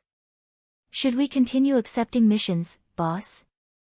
The mercenaries looked at the amount in their account with great satisfaction, their smiles turning more eager. Ha, boss, you're seriously rich. We were just planning earlier to kill you if you couldn't pay up, a tall and bulky S-rank mercenary said with a foolish smile. Yu Wanwan, can't you be more freaking tactful? Nonsense. When did we ever plan to kill the boss? Don't listen to his nonsense, boss. Yu Wanwan nodded with a, don't worry, I understand, smile on her face. Continue to accept missions, Yu Wanwan said. We were just lucky this time and did the missions quickly. This is a long-term job without any time limit, right, boss? An S-rank mercenary asked. No time limit, Yu Wanwan answered. After receiving Yu Wanwan's promise, the S-rank mercenaries used Yu Wanwan's name to accept a large number of missions again.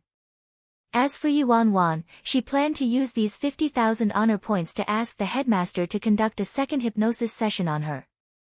She had to figure out the history of the rings. Chapter 1914 considered outwitting Yuanwan didn't leave the mission issuance area in a hurry. Before her trip to China, she accepted a mission to eradicate defected mercenaries worth 5,000 points, so she had to submit this mission first.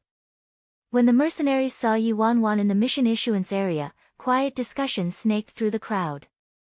To the mercenary students, Yuanwan had clearly become the strangest rookie mercenary of the year at Scarlet Flames Academy. Damn!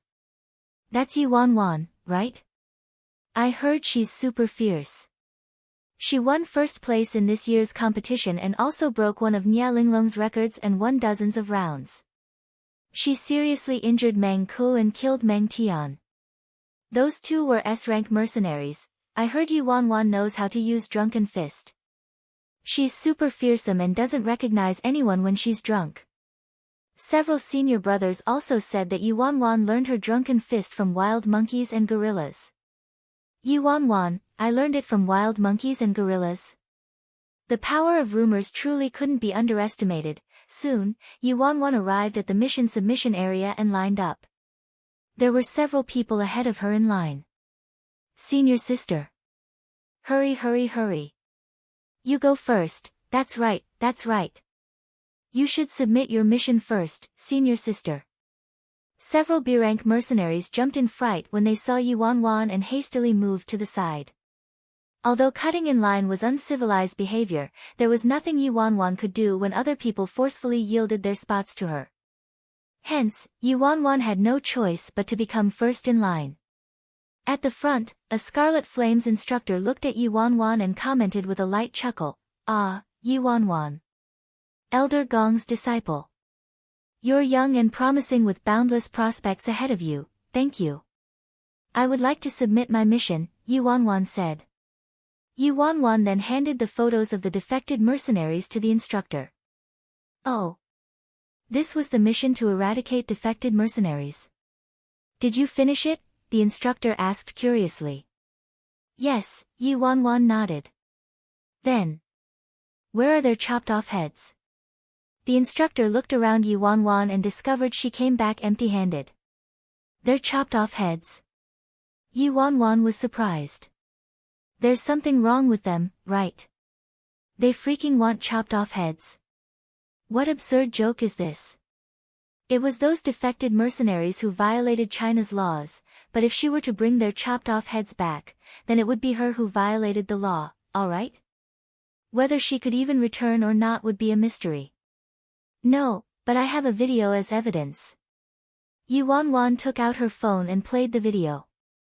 The contents of the video was those defected mercenaries being arrested by the Chinese police. The instructor stared at the video in disbelief. How was this a mission submission? The mission I accepted called for eradication. This should be considered eradication too since it was me who called the police. Yuanwan smiled indifferently. You called the police. The Scarlet Flames instructor was stunned. He'd never seen someone complete a mission like this. Moreover, how could she call the police?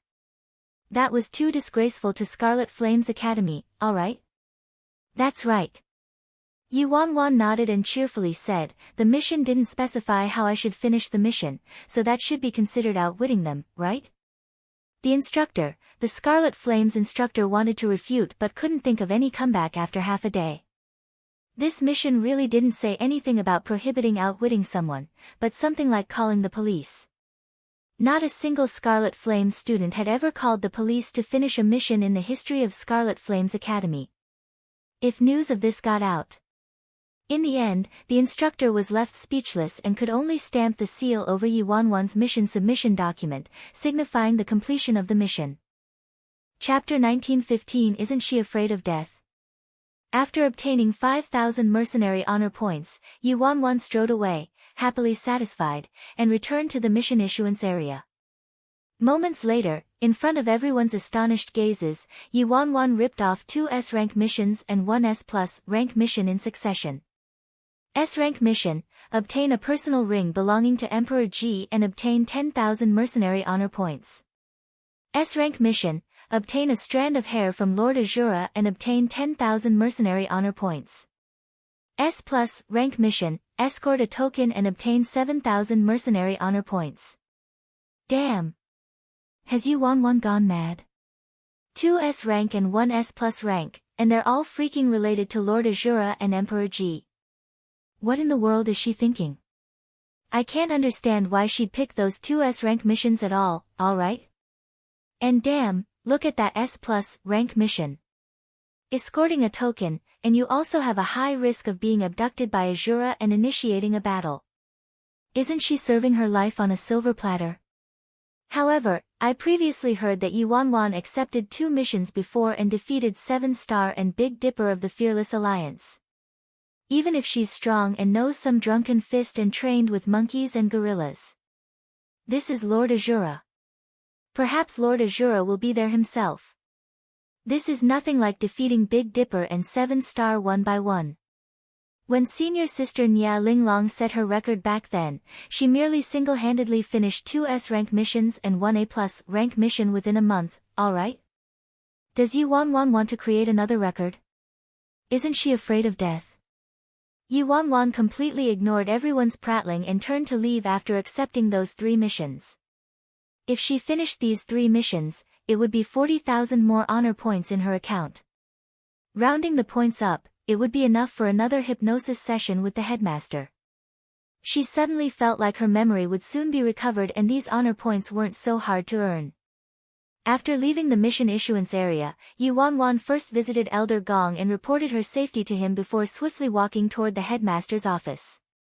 When she arrived at the headmaster's office, she knocked and entered after obtaining permission. Headmaster, Yuan happily looked at the elderly man reading documents while wearing a pair of glasses. Did you come here to pay back some honor points? The Scarlet Flame's headmaster looked up, surveying her.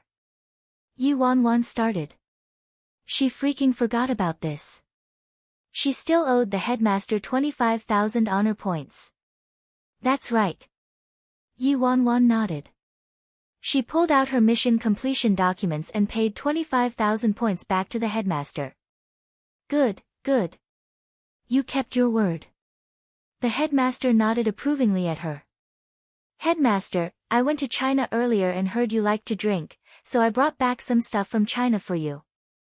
Yuan smiled and placed several bottles of liquor on his desk. The Scarlet Flame's headmaster said, "Thanks, you're quite considerate. I also visited China once when I was young. The liquor in China is rather nice indeed." Seeing that the headmaster accepted it, Yuan grinned and said, Headmaster. I still have 30,000 honor points. Can you please conduct hypnosis on me? Come back when you've gathered 50,000 points. Headmaster, haven't you heard of a saying? Return what you borrowed on time, and you may borrow again next time. I already paid you back 25,000. I'll just owe you 20,000 again, Yuan cajoled. Chapter 1916, I'm most particular about trustworthiness. The Scarlet Flame's instructor furrowed his brows slightly. How can you act like this? You just paid it back but you immediately want to go back into debt. You shouldn't have paid it back in the first place. Headmaster, look, you've already accepted my liquor. It was quite hard for me to bring it back from China. Yuan sighed in despair. The headmaster looked at Yuan, bewildered. No wonder she gave him liquor as a present, she was waiting for him here. One might become tied to others because of the things they gave you. If he didn't allow Yuan to owe him today and word got out, people would think he enjoyed taking advantage of his students. Lie down over there. You have to pay back the 20,000 you owe within a month, the headmaster said grumpily. Of course. Don't worry, I care about trustworthiness the most. Yuan's smile grew bigger after the headmaster agreed, and she immediately went to lie down on the chair in the office. After the headmaster finished reading over his paperwork, he stood up and walked toward Yuan. The hypnosis technique played out exactly like last time. After answering a few questions from the headmaster, Yuan was led by the rhythm of the hypnosis and felt her eyes growing heavy, soon falling into a deep sleep. Drifting between consciousness and unconsciousness, her spirit seemed to separate from her body. In some corner of the independent state, a girl wearing cyan-colored sparring clothes lay on the roadside, blood drenching her body. Gray clouds densely shrouded the sky and heavy rain kept pouring from above. The girl was soaked through and through already, and her blood flowed into the wet dirt, becoming one with the earth. This shocking and ghastly sight was truly unbearable. The girl didn't seem to resist at all against her strong opponent. It wasn't clear whether it was due to her heavy injuries or an utter unwillingness to resist. "You truly deserve to die," a somewhat familiar voice spoke. Yi Wanwan looked ahead, but everyone's faces looked like they had a sheet of mosaic laid over them, and she couldn't see anything clearly. "Listen, yeah. I want you to die in my hands. Even if you die 10,000 times, you won't make up for the sin you committed. Your death isn't enough."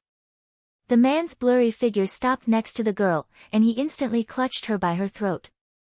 However, after a long time passed, the man still couldn't kill the girl. "Why, tell me, why did this happen?" The man fumed with rage, and he hysterically howled, it was you who betrayed us." Rain fell on the girl's face, washing away the scarlet stain from the corner of her mouth. The girl's lips curled up, and she closed her eyes, unwilling to utter a sound. "Tell me. Why did you do it?" the man furiously roared. However, the girl said nothing. "Great. You won't talk, huh? That's unimportant. I'll kill you myself, and then accompany you to death. That's all I can do." The man smiled faintly, the reluctance in his eyes transforming into vindictiveness and resolution. However, more time passed and the man still couldn't do it. A few breaths later, the man gritted his teeth and tossed the girl onto the ground before ordering an elderly man in the back. "Elder Jean, you, come here and kill her." An elderly man stepped out of the dense crowd with a dagger in hand, and the man returned to the car. The elderly man directed the dagger toward the girl's chest. Before the dagger could land, the scene shifted, and a black figure arrived next to the girl as fast as lightning. His icy eyes attempted to freeze the world, and his figure melted into the night. Chapter 1917, Two segment of memories. The man moved quicker than the eye could see, and the elderly man was kicked back a dozen meters back and crashed to the ground heavily. The man's gaze landed on the girl, and an indescribable heartache surfaced in his placid and bone-chilling eyes. "Does it hurt, Xiaofeng?" The man swiftly knelt down and gently pulled the girl into his arms. "Why are you here?" The girl opened her eyes and weakly looked at this man who resembled a god descending to the mortal world. "I was worried about you," the man answered. "Is it just you?" She stared at him. "Just me is enough," the man expressionlessly said. "Leave. Forget about me. It's unrelated to you." It was unclear whether it was tears or raindrops on her face. "Don't talk." The man carried the girl, allowing her to lean against his chest. The man's bone-chilling gaze set on the dense mass of people ahead. His voice contained the final calm before an apocalypse, and around him was his extremely repressed aura, ready to explode at a moment's notice. "The martial arts union, is it? From now on, the independent states. Martial arts union must perish." The man's icy gaze sent chills down people's spines. However, this relatively complete memory fragment ended there, and the scenery changed. In China at the Sea residence, the man accompanied the girl every second and every minute, not leaving her side for a single moment. The girl frequently sat outside without a word and rejected all food and water. The man had to resort to forceful methods to make the girl eat her food and preserve her life. "Just what happened in the independent state?" he asked her. However, the girl seemed to intentionally avoid this question. "Si Yihan, can you do me a favor?" the girl said to the man one day. "Help me erase all of my memories," the girl requested. "No way." The man was resolute and decisive. "Is that so? Even if I want to die?" Despair permeated the girl's face. The man sank into silence. The moment before the girl entered the surgery suite, she took out a ring and handed it to the man. "Si Yihan, this is my most treasured ring. Can you help me safeguard it?" The man accepted the ring and studied it for a moment. "What is it?" The girl smiled faintly and shook her head. "You don't need to know. Keep it and hide it." Things passed in the blink of an eye, but it also felt like dozens of decades later when Yuan in the headmaster's office suddenly opened her eyes and reflexively shot up, fiercely coughing like she'd choked on water. "Deep breaths," the Scarlet Flame's headmaster instructed from the side. Yuan gradually recovered after doing as the headmaster said. "A memory impairment like yours should be recovered after 2 more sessions. Go back and rest." The headmaster returned to his desk and started reading his documents again. Yuan left the office like a zombie, her head buzzing. What she recalled in her hypnotized state this time weren't memory fragments anymore. They were 2 fairly complete segments of memory, and she watched these segments like a movie as an observer. The martial arts union. The shrouded man. Elder Jean who wanted to kill the girl with a dagger. And also Si Yihan. Everything seemed to connect into a shocking truth. Yuan was certain that girl was her old self, the second miss of the Nye family, worryless Nye. Chapter 1918. Yuan's thoughts felt rather chaotic. The information she obtained from her hypnosis session was truly too immense. On top of the 2 complete memory segments, there were also some fragmented memories. For example, some scenes like worryless Nye adopting Nye Linglong, some scenes in vile environments, and some scenes where she encountered wolves, etc. A moment later, Yuan arrived at the cafe eldest young master Shen opened at Scarlet Flame's academy. The servers at the cafe were evidently a bit fearful when they saw Yuan. A server hastily served her a cup of coffee before staying far away. Yuan leaned against the back of the sofa and combed through her thoughts. Through these newly recovered memories, Si Yihan finally had nowhere else to hide. He adamantly denied his identity, but the lie collapsed on itself now. In the beginning, Yuan's objective for coming to the independent state wasn't only to find Si Yihan but also to address the resentment festering inside her. She couldn't understand why Si Yihan did what he did. Why did he erase memories that belonged to her and turn her into a complete stranger, Yuan? Moreover, she once wondered if the woman Si Yihan loved was the real but deceased Yuan and if she was merely Yuan's replacement. However, from this hypnosis session, it was actually her own request to have her memory erased and turn into someone else. This was unbelievable and unimaginable to her. Just what did she experience when she was still worryless Nye? After Si Yihan brought worryless Nye to China, worryless Nye was akin to a zombie and even harmed herself and used her life to threaten Si Yihan and force him into erasing her memories. If she knew how freaking troublesome it would be to regain her memory, she wouldn't have screwed herself over back then. What surprised Yuan more was that rather than recovering her memories during her hypnosis sessions with the headmaster, it was more like her memories had turned into a film and replayed in the depths of her mind. This feeling was very odd. It didn't feel like she experienced these things herself, but she could feel the same things. Through this last hypnosis session, Yuan finally recalled Elder Jean from the martial arts union as well. No wonder she felt uncomfortable when she first met him back then. She almost died in his hands. Also, who was the man whose face she couldn't see clearly? Why did he want her dead? From her analysis of the obtained information, that man didn't truly want her to die, but Yuan still couldn't forget the hatred in his eyes. It was a terrifying, torrential hatred. Moreover, the man kept saying that she betrayed him. Could it be? Yuan's mind instantly filled out a convoluted melodrama, which she quickly realized was impossible after more thought. This chapter is scrapped from Read Light Novel. One thing that greatly surprised Yuan was that Si Yihan called the wounded worryless Nye, Xiao Feng, when he picked her up. No matter how stupid Yuan was, she realized the identity of the Xiao Feng Si Yihan referred to. Xiao Feng, Bai Feng. Yuan frowned.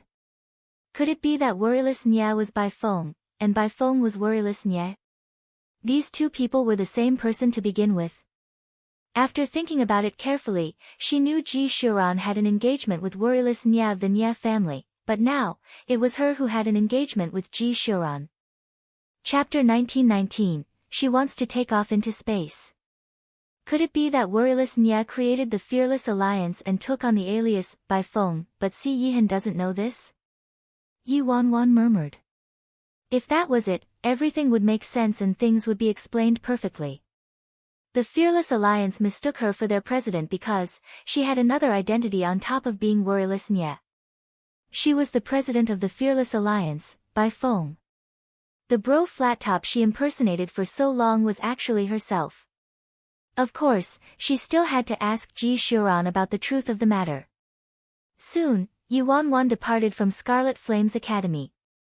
Through this hypnosis session, she didn't figure out the history and meaning of the ring, but she had a lead at least. Elder Jean of the Martial Arts Union, Yi Wanwan returned to the Fearless Alliance sometime in the afternoon. As soon as she reached the headquarters, she summoned 7-star, Big Dipper, First Elder, and Third Elder. Damn, Sis Feng, why are you back so soon? Didn't you just return to Scarlet Flame's academy this morning? Big Dipper asked curiously. Not only that, but the recently returned Yi Wanwan also called them to the conference room. Did she have to be so solemn?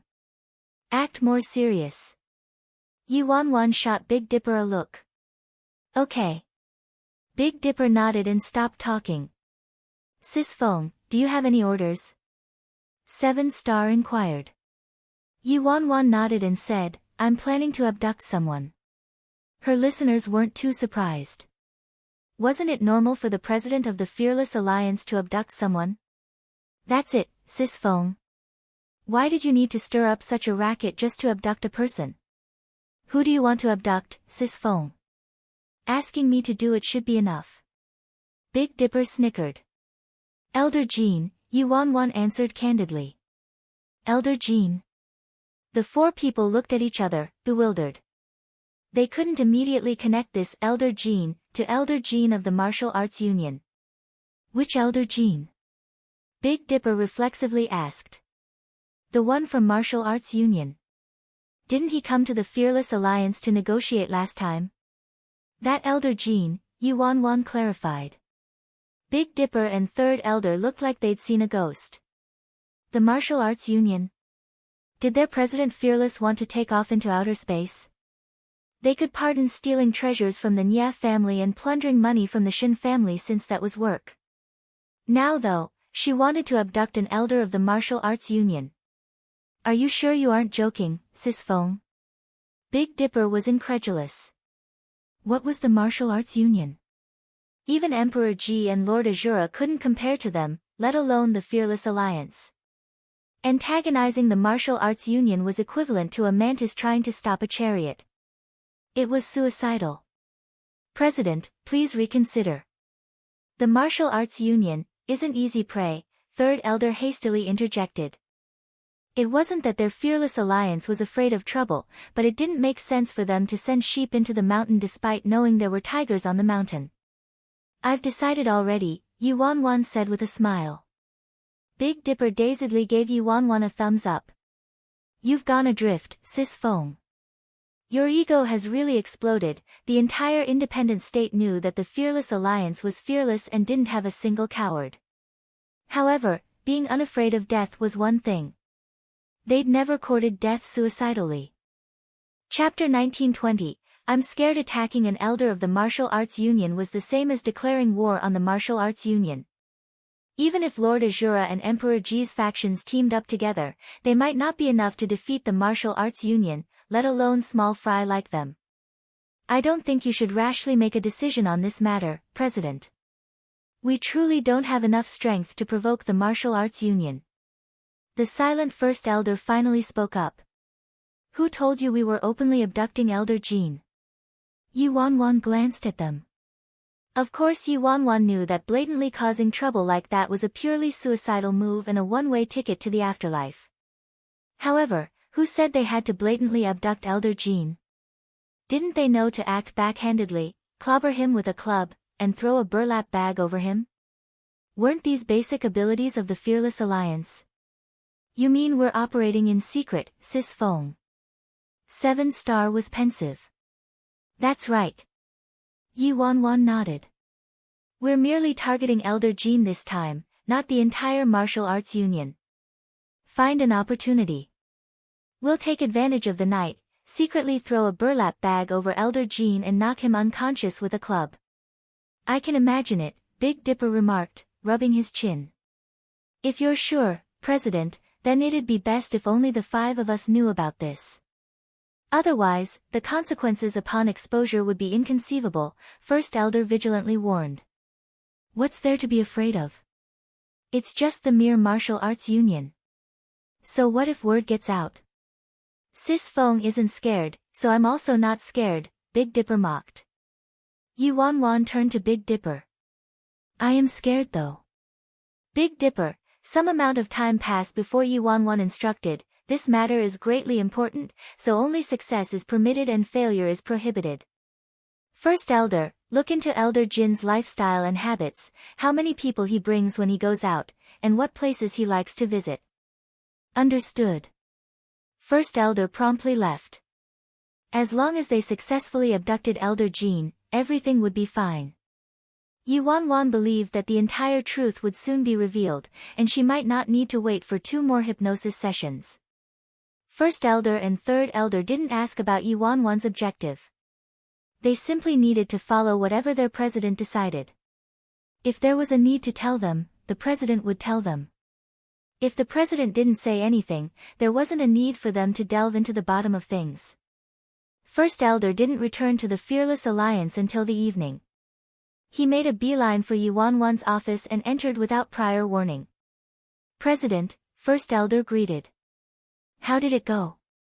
Yi Wanwan asked him. I've obtained the information. First Elder smiled faintly. Elder Jean of the Martial Arts Union will drive to the Eastern District to deliver supplies and goods to a branch of the Martial Arts Union. He'll have around 2 people with him. Good job. Yi Wanwan grinned. This would be a perfect opportunity. Soon, Third Elder and the others also came to the office and learned of the scouted information from First Elder. Third Elder provided his analysis. President, the Martial Arts Union typically isn't too cautious since they've reigned supreme over the independent state these past few years, so they shouldn't have many underlying defenses during a supply run. No faction in the independent state would dare to seek trouble from the Martial Arts Union, so they're numb and careless. This is a good opportunity to attack. Chapter 1921 An astronomical misunderstanding. After all, Third Elder couldn't allow First Elder to take all the merit. Hold on, just as few isn't enough of a guarantee. How about we bring some more people? As they say, there's strength in numbers. It'd go faster too. Big Dipper suggested. Why do we need so many people? We'd alert the enemies more easily. 7-star turned to Big Dipper. Big Dipper shook his head. As they say, the bigger group dares to bully anyone in the smaller group, but the smaller group cowers and trembles when they meet the bigger group. Yi Wanwan glanced at Big Dipper. It sounded really reasonable. After all, they didn't know how many people Elder Jean had with him. What if he brought a lot of people? They had to seize Elder Jean in one go. If the conflict dragged out for too long, the Martial Arts Union would definitely get wind of it, and the consequences would be inconceivable. First Elder, Third Elder, bring some absolutely trusted experts from the Alliance, and let's depart. Yi Wanwan finally decided after a long contemplation. Okay. First Elder and Third Elder nodded simultaneously. Soon, about 7 to 8 people, Second Elder, Fourth Elder, Fifth Elder, and some hall masters, arrived at the office. The Fearless Alliance had a total of 7 elders, 14 hall masters, and 72 helms. However, tonight's operation was too important, and there was no need to bring more people than necessary to crush the other side. Too many people would alert the enemies more easily.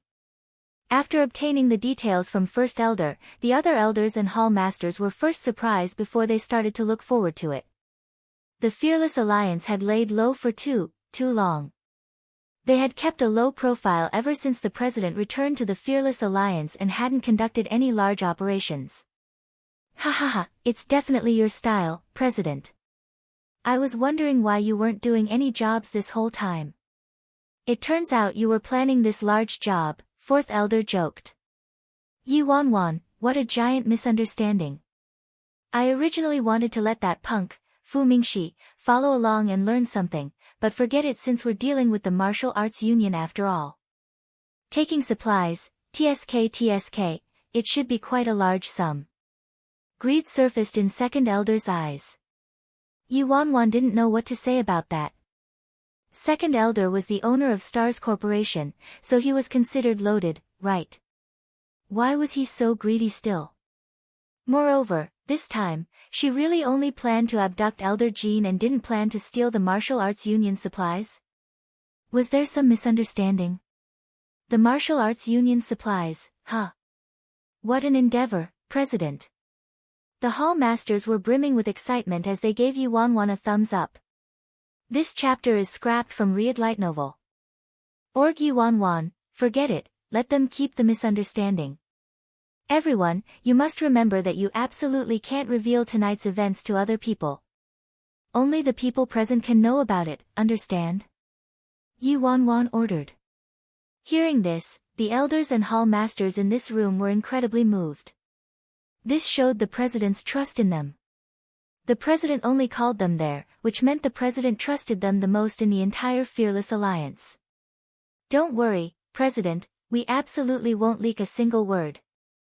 The elders and hall masters all answered in unison. Good. Yi Wanwan nodded. After First Elder told them about the time and route, they boarded the van that First Elder prepared and disappeared into the night using the darkness as their cover. About half an hour later, they stopped at a secluded spot, a spot that people had to pass to head to the Eastern District. Chapter 1922. Since when was this new gig added? The sky was dark without a ray of moonlight, and night settled around them completely. Everyone sat waiting inside the minivan. The place ahead of them was a bridge. If someone wanted to head to the Eastern District, this bridge was a necessary crossing point unless they swam there. Damn, Sis Feng, we've been waiting for so long without a single car in sight. Don't tell me one, he martial arts taking the water route this time. If they are, does that mean we're waiting for nothing? Big Dipper asked, looking at Yi Wanwan. Everyone's gaze landed on Big Dipper as they rebuked in unison, shut your unlucky mouth. Big Dipper, after another half hour passed, 7 Stars suddenly opened the door to the minivan. Sis Feng, there's some activity, 7 Stars said. Yi Wanwan and the others were energized instantly and got out of the minivan. As 7 Stars spoke, 3 big trucks were slowly driving toward the bridge in one line. Damn, those are the Martial Arts Union's transport trucks. Big Dipper exclaimed excitedly after narrowing his eyes and seeing the license plates. Let's move, Yi Wanwan decisively ordered when she saw the transport trucks approaching. An elderly man in ragged clothes promptly walked forward. Shit, who's this? Big Dipper jolted in fright at this beggar-like old man. First Elder ignored Big Dipper and walked onto the bridge. A moment later, the 3 trucks slowly reached the entrance of the bridge. When the driver saw the scraggly-looking First Elder, he frowned and rapidly pressed his horn while switching between low and high beam on his headlights. However, First Elder appeared to have been frightened and instantly fell onto the ground, lying on his back. Damn, far away, the secretly observing Big Dipper was astonished. Hustling car drivers. Since when was this new gig added to our Fearless Alliance? What should we do, Elder Jean? The truck driver asked the elderly man sitting behind him. Elder Jean looked ahead pensively. He managed to ascend to the position of an elder in the Martial Arts Union, so how could he lack astuteness? Crush him, Elder Jean ordered. The driver was startled for a second before answering, understood. The truck at the front slowly drove onto the bridge and completely ignored First Elder, who was pretending to be unconscious on the ground, like he was air. Damn, Sis Feng, I think we should cancel this gig of scamming drivers. It's too dangerous. Big Dipper hastily said to Yuanwan before dashing to the minivan and stomping on the gas without another word. He sent the minivan spinning to the front of the truck and blocked their path. If First Elder died from a car accident instead, how grievous would that be? Big Dipper didn't dare to linger inside the minivan though and quickly opened the door and fled outside. He was blocking a truck. Who would dare to stay? Attack! Yuanwan had no choice but to resort to forceful means since the first plan didn't succeed. Third Elder and Fifth Elder charged ahead immediately. Second Elder, Fourth Elder, and the other hall masters refused to be left behind too. Each person ran faster than the other person and raced toward the truck. The truck at the front was blocked by the minivan that suddenly drove in front of them, so the two trucks behind it naturally had to stop as well. Third Elder stopped by the driver's side of the third truck by himself and swung his fist, shattering the window. He swiftly opened the driver's door and dragged the driver out. Chapter 1923. A surprising discovery. The other elders and hall masters all followed Third Elder's example and used the quickest speed and shortest amount of time to shatter the windows of the two trucks in front and assaulted the drivers. They were driving giant trucks. It wasn't a joke. If they allowed the driver to regain their wits, it wouldn't be so easy to stop a giant truck. Humph, foolhardy punks. Elder Jean snorted and darted out of the first truck. Aside from Elder Jean, there were also two middle-aged men from the Martial Arts Union. You dare to stop a transport truck from the Martial Arts Union? One of the middle-aged men shouted coldly as he surveyed the situation. Who are you? Announce your names, Elder Jean questioned calmly. Following Elder Jin's words, Yuanwan languidly walked out from the darkness. When Elder Jean saw Yuanwan, his eyes narrowed. Elder Jean, long time no see. Yuanwan smiled faintly at the elderly man. Ha, Elder Jean looked at Yuanwan. I was wondering who it was. So it's President Bai Feng, from the Fearless Alliance. This makes more sense since the Fearless Alliance robs people for a living. However, stealing from the Martial Arts Union, aren't you a bit ignorant about the situation, President Bai? Fucking bullshit. Big Dipper pointed at Elder Jean and snorted. Aside from robbing, we also steal and scam. We have a bunch of gigs. You know nothing. Yuanwan, would you die if you didn't talk? Don't waste your words with this old thing. Attack and capture him as fast as possible. Third Elder ordered at once. The longer they dragged this out, the more disadvantageous it would be for them. The president said earlier that they had to apprehend Elder Jean instantly. Before Elder Jean could react, the 5 elders and the hall masters all surrounded Elder Jean and the 2 middle-aged men from the Martial Arts Union. Elder Jean might have been formidable martially, but he was no match against a dozen or so people. Within 15 minutes, Elder Jean and the 2 men were defeated and bound tightly before being thrown inside the minivan. After successfully accomplishing their goal, Yuanwan, First Elder, 7 Star, and 2 hall masters departed first while the rest remained to clean up the scene. Not a single tidbit of evidence could be left behind. After Yuanwan and the others drove away in the minivan, Third Elder, Big Dipper, Fourth Elder, Fifth Elder, and the other hall masters rapidly cleaned up the scene. Big Dipper climbed into the big truck, and his eyes sparkled brightly when he saw the supplies brimming in the back. Damn! Come here quickly and look. Third Elder was the quickest to arrive and couldn't help but make a noise when he saw the truckload of supplies. There wasn't only a large quantity of gold but there were also a lot of rare medicine, something that couldn't be bought with money alone. Third Elder, there's also a person in the truck, a hall master suddenly shouted. Oh. Third Elder and Big Dipper's attention were caught instantly. When they stopped in front of the third truck, Third Elder was astonished. There was a woman in her 40s who had her arms tied behind her back and a rope looped around her neck. Big Dipper was dumbfounded. Why are you here, Mom? What? Third Elder looked more surprised. This is your mother, Big Dipper. Yeah, it's my mom. Big Dipper nodded frantically. Then why aren't you untying your mother already? Second Elder asked. Chapter 1924 He must be taken a fancy to my mom. Right. Big Dipper hastily walked forward and freed the woman. Mom, what happened to you? Weren't you recovering in the hospital after being hit by a car? What's going on? Big Dipper looked flabbergasted. His mom was just a normal person, so why did the martial arts union abduct his mom? Mom! Don't tell me. That old fart Jean took a fancy to you? Big Dipper's face was brimming with worry. The woman looked a bit weak right now. She glanced at Big Dipper but didn't say anything. Enough talking. Everything can wait until we get back. Third elder interjected. See if there's any tracking or location device on the car. If there are, dismantle them all and hide the trucks. Second elder commanded. Soon, the group hid the 3 trucks in an extremely covert spot before returning to the Fearless Alliance. Inside Yuanwan's office at the Fearless Alliance headquarters, Yuanwan had just taken a sip of water when Big Dipper helped his mother inside the office. Yuanwan was confused. What_s going on?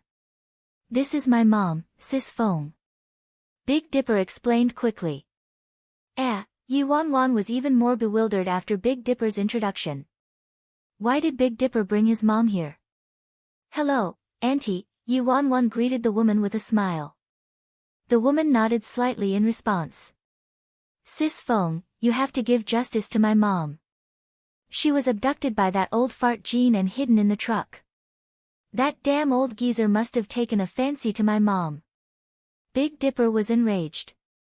That bastardly martial arts union poses as righteous people but they actually conduct this kind of shady shit. I'll fuck them and 18 generations of their ancestors. Watch your mouth. The woman shot Big Dipper a look. Yuanwan, this is rather weird. Mom, this is my boss, the president of the Fearless Alliance. Big Dipper introduced her to his mom. N. The woman nodded at Yuanwan. Thank you for taking care of Big Dipper all this time. As I should, Yuanwan replied. Then Yuanwan asked curiously, oh right, Auntie, why did the martial arts union capture you? She could understand it if the martial arts union captured Big Dipper, but they captured Big Dipper's mother. Maybe there was some misunderstanding? I'm not sure myself, the woman answered weakly. A second later, from the corner of her eyes, the woman caught sight of the ring on Yuanwan's finger, and an indescribable shock surfaced in her eyes. Big Dipper, I have something to do, so take good care of Auntie. Yuanwan marched out of the office after leaving those instructions behind. When Yuanwan and her group came back, they imprisoned Elder Jean in one of the Fearless Alliance's secret bases instead of their headquarters. When Yuanwan arrived at the secret base with a few people in tow, she was met with the sight of Elder Jean and the 2 middle-aged men bound in iron chains. Go outside, Yuanwan ordered the hall masters. Yes, the hall masters immediately exited, leaving Yuanwan behind on her own. After they left, Yuanwan turned to the madly struggling Elder Jean with a grin. Elder Jean, I think it's time for a nice conversation between us. What the heck do you want, by phone?